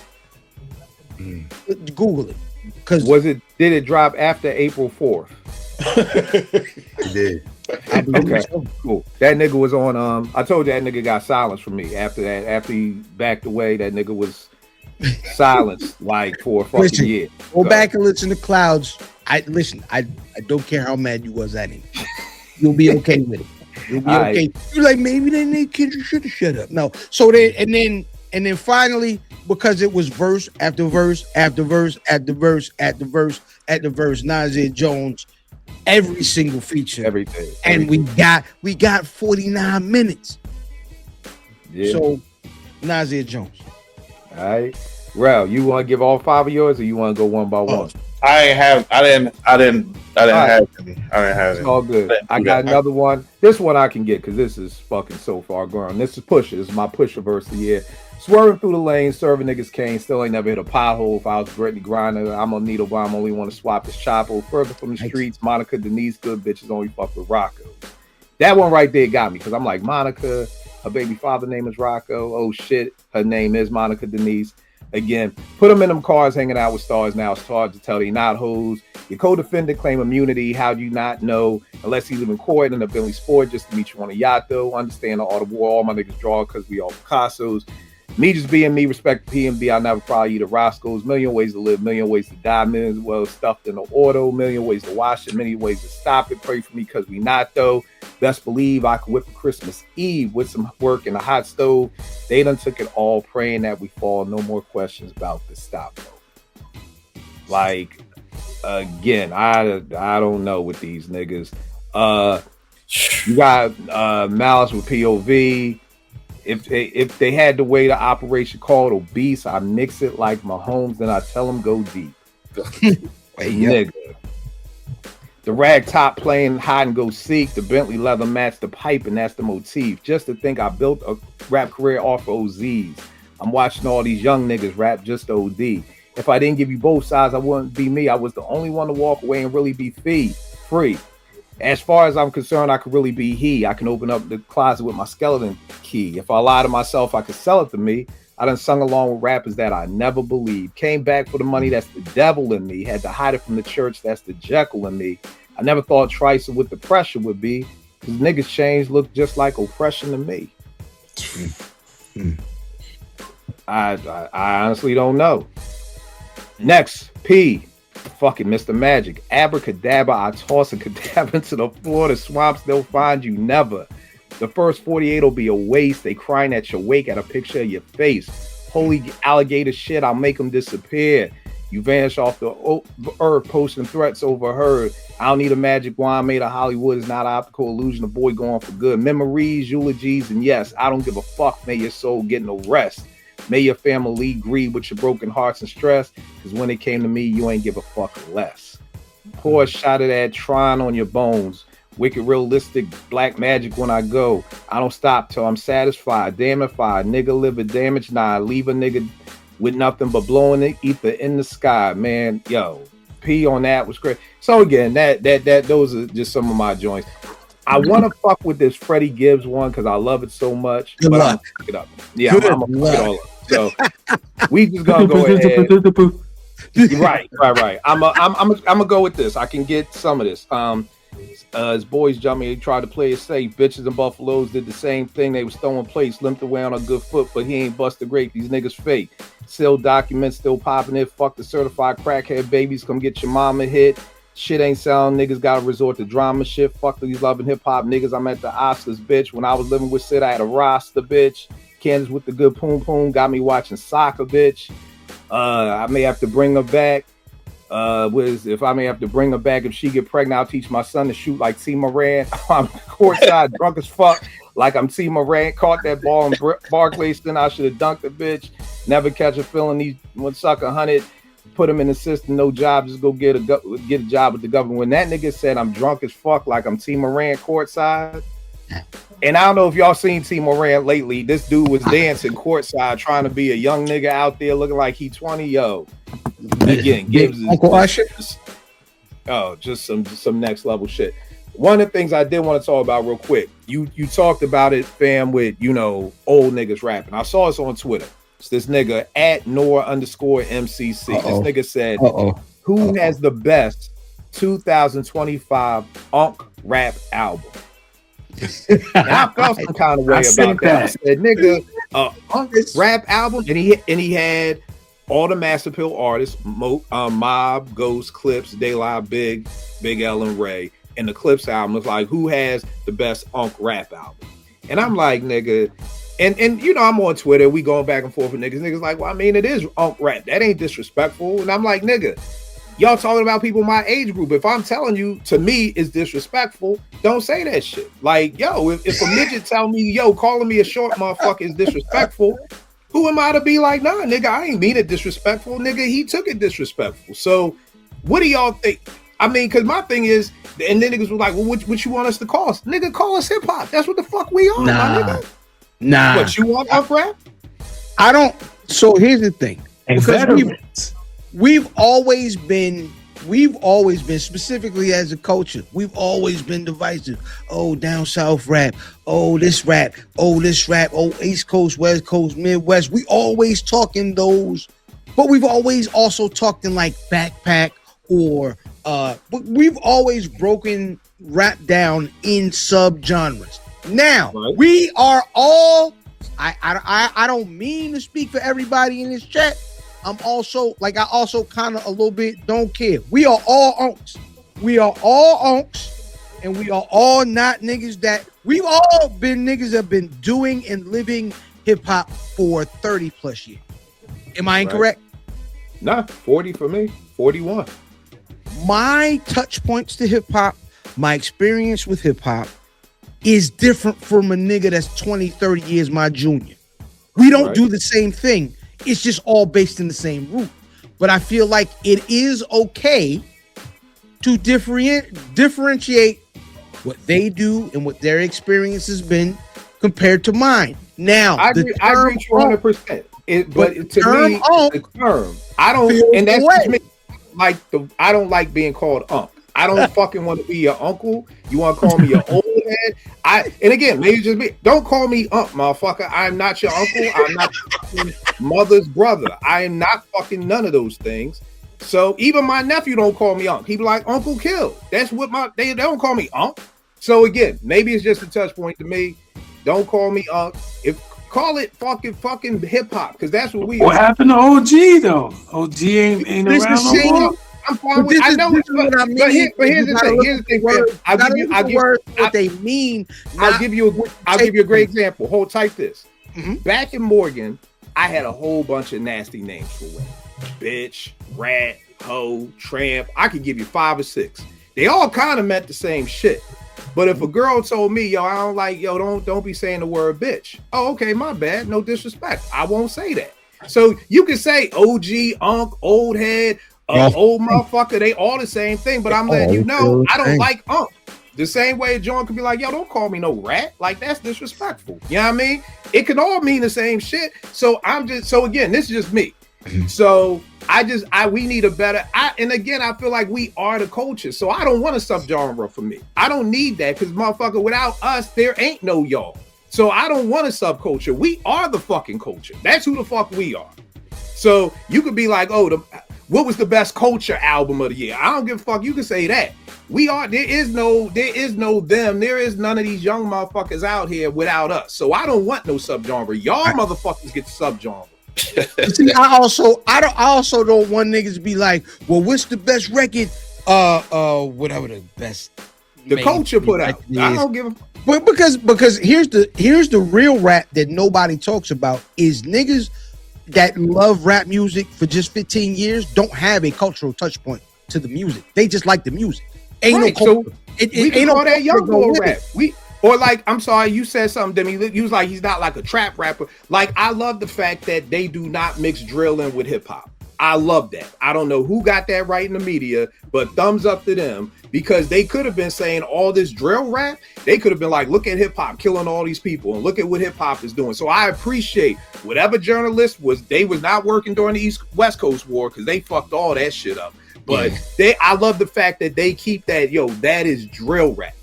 They don't even bring the word hip hop into that. They don't bring the word hip hop into that. Yeah, don't bring us anywhere near that shit. That is drill. So I'm with a genre. Vague, we worked at EAA. Guess what? You say jazz to my mother, she's thinking fucking Cannonball Adderley. You say jazz to somebody else, they're thinking Terrence Martin. I don't mind the separations of the genre. I'm with it, because I don't want to go to a hip hop show and I pop up and it's Lil Baby. I want to know, like, who is what. I say rock and roll to you. You may say Bruce Springsteen. Vague may say fucking Van Halen. Rel may say Duran Duran. That's why we had heavy metal. We had progressive rock. So I don't mind the genres. Yes, I guess I like adult contemporary hip hop. Adult contemporary. Give me that. Who was the best adult contemporary hip hop album of the year? There we go. There we go. All right. Everybody's happy now. Don't call me fucking unk. All you young niggas, don't call me fucking unk. I don't like it. Don't call me unk. I don't like that shit. Yeah. Unless I'm your sister's brother, do not call me. Unless I'm your sister's brother, call me Uncle Kill. Okay. So if you want to be, and then that's almost. I don't want no niggas call me Uncle Kill, because that sounds even. That's a pause. So niggas can't just call you by your first name respectfully. You don't know young little bad face nigga. He gotta respect these grades, nigga. My teens know. Do not call that nigga a new teen came in my center. They said some shit to me. I was like, yo, let your man know who the fuck I am, my nigga. And they was like, yo, don't call that nigga man. He don't like that shit. Like, let your young boy niggas who you bring up in here what you know. You know what I mean? So again, that's just my touch point. All right, real quick before we go, because we don't like fucking fam is counting down the town like it's New Year's. I want to get everybody prepared. Everybody charge their headphones. I want to give everybody at least a half hour pregame. Yeah, 32 more. I want everybody to pregame. Spence, what you was gonna say, bro? No, I just want to get my other 4 verses. My bad. You're right. Yeah, I lost us with the No, it's all good. I know you had. I got the Nas or Murta. Pick whatever one you want. Whatever one doesn't matter. But let me ask you this. I'm gonna push back. What was your favorite one though? Probably one that's on the album actually. I like the one on. The one that's on Raekwon album. They got the the one on verse where he actually going in. Then he got the one. Supposedly one is going at Jim that didn't make the album. Right. Then the one that's on the album is the one where he go in, then he start going to a little Black History thing. Third I got child. that Right. on. It's on the way. Yeah. I got the Ransom reinvention joint where he talking about his mom going through dementia, how she's going through it, and how he's dealing with it. So I got that Right. joint. It's a I very got dope verse, too. yeah, I got that joint. I got P Porter Henny, where he basically almost act like he knows what's going on, like what he's about to do. So he's just going through his life and telling everybody what he did. So I thought that was just telling. And I got it's an R&B joint, but it's like the new R&B type how the young boys are. But Meek Mill's on Make 'Em Proud, where he talks about they both talk about their dad. Their dads both passed.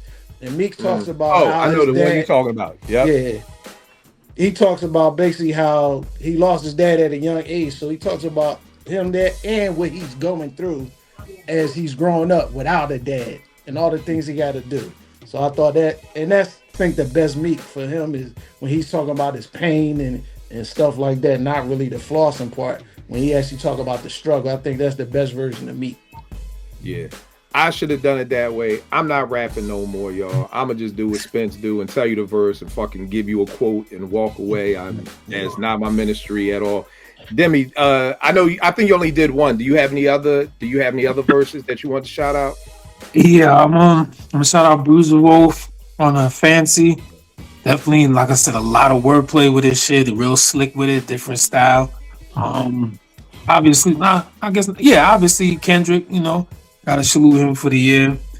But I do want to salute Rim on a song called Stay Focused too. Well, I think both of them, Eddie Kane and Rim, both their verses on this song called Stay Focused. A1, man. All right, that's dope. No way we could end this year without giving a shout out to all the people we lost this year. Adore, Let It All Hang Out, P Rock produced Joint Boy out of Jersey. I know. Damn. Yeah, Let It All Hang Out was crazy with them horns. Not hip hop, but tied in definitely. Barry Michael Cooper was the man behind New Jack City and Above the Rim. He was a music critic for the Village Voice. Herb Gotti, we lost Howie T. Piece of Freestyle Fellowship. I think just last week we lost Mars from who was on Clones with the Roots. On the R&B tip, we lost Sam Moore from Sam and Dave. We lost Jerry Butler, Gwen McRae, Roberta Flack, Angie Stone, Roy Ayers, Dwayne Wiggins, D'Angelo, Sly Stone, Jimmy Cliff. Again, not hip hop, but hip hop. Malcolm Jamal Warner. You know what I mean? A lot of L's. A lot of people. Last Fly year. Yeah, Fly Ty, right. Fly Ty just passed away. You know what I mean? So it's crazy, man. We're getting at that age. I mean, I didn't want to watch the Stuart Scott documentary because I knew I was going to be in my feelings. And I watched it on some mode. I want to make sure we get the ratings. And I was not okay after watching that joint, man. I mean, it makes you think about your own mortality and him having daughters and me having a daughter and my fibromyalgia and health struggles and everything. Nowhere near what he was going through, but I knew I didn't even want to watch it, but I definitely want to do that. But that's it. Good year. I mean, on a scale of mic scale, 5 mics. How many mics are we giving this year? I'm giving this a 5 mic year. I think this was a 5 mic year for hip hop.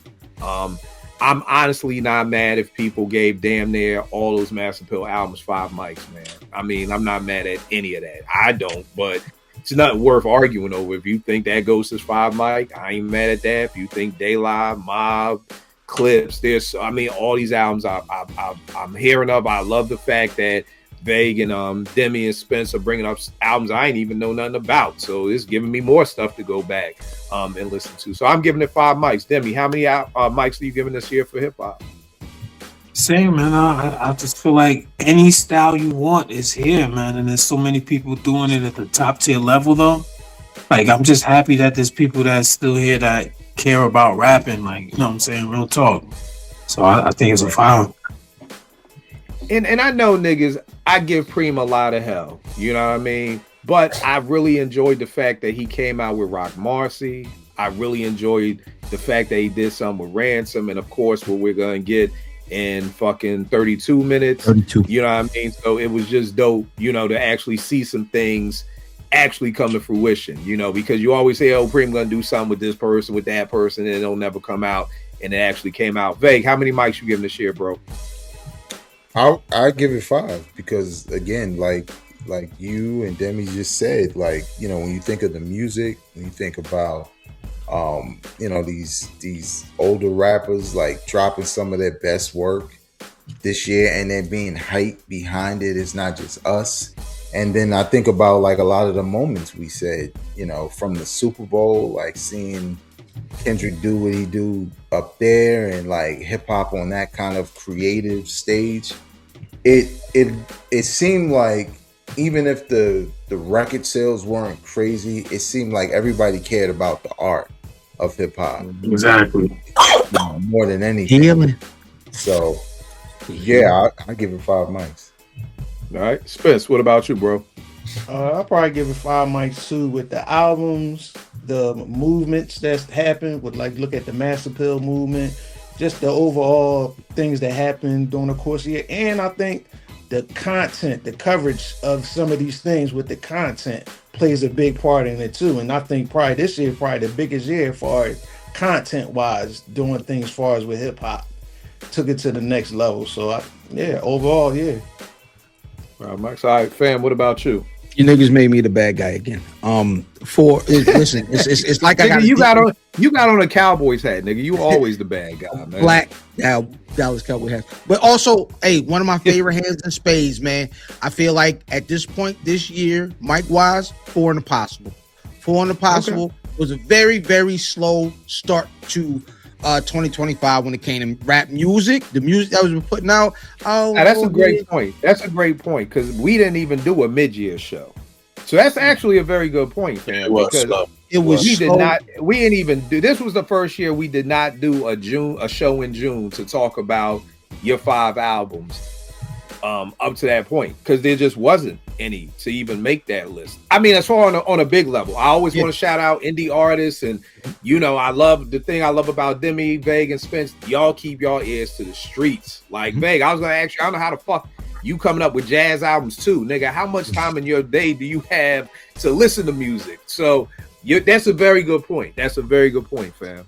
But I feel like the summer picked up, right? So like you got a heavy back end of the year, right? Damn, this got a heavy back end of the year pause. And My goodness. You know, this nigga, hey, I woke up. Pause, man. Pause. You woke up. No, I had to pause that. I had to pause that. Yeah, the Cam Newton John, yo. Right. Cam Newton John. But after June, and the summer was amazing, and then we've had a great fall, and whatever we're gonna get in 29 minutes, I think can close out the year. And because the other album that we haven't discussed in 29 minutes is Conway the Machine. What is it? Bullets don't hurt God or something like that.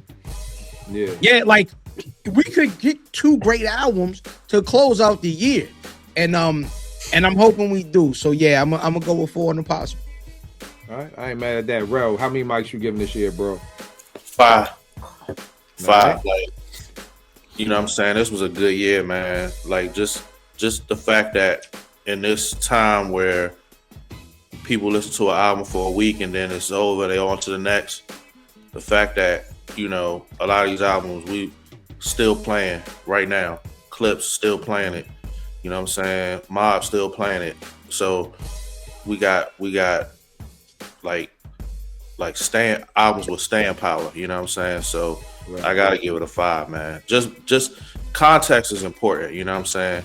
So and this time this is 5. This is a 5 mic year for us. All right. No doubt. Demi, let them know where they can get at you, where all this shit is, YouTube, Twitter, IG, everything, bro.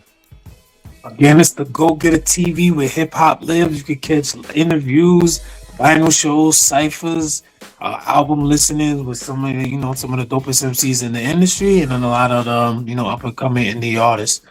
You know what I mean? Salute to my guy Kill, man, holding it down too for the culture. Salute to all y'all fellas too, man. It was great talk. Y'all all know y'all shit, man. All right, Veg, where can they get at you, good brother?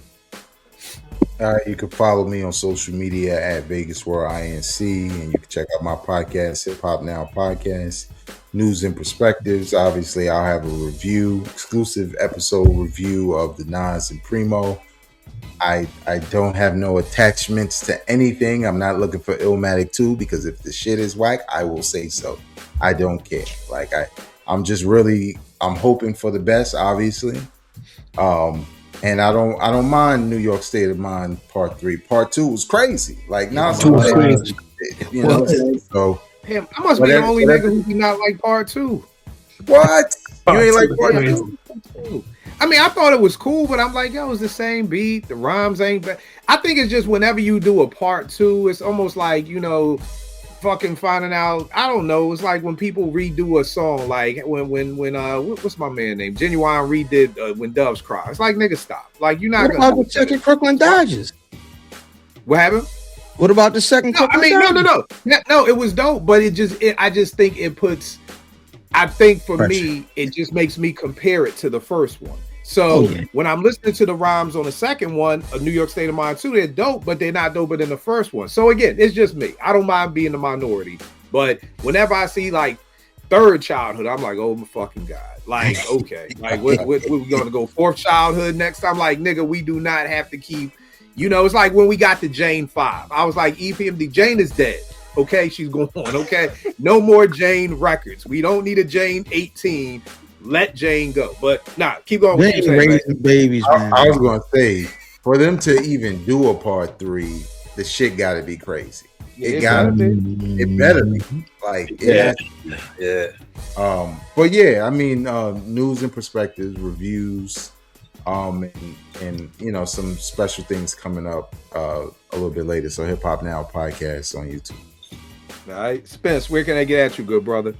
88 Spence on IG and X, and I want to shout out the R&B reps for letting me rock out on their joint a couple times. Yeah, very dope app. I had a couple good joints on there, so I appreciate them for that. That's dope. Ill Fan, Black Wrestling, what's going on with y'all, man?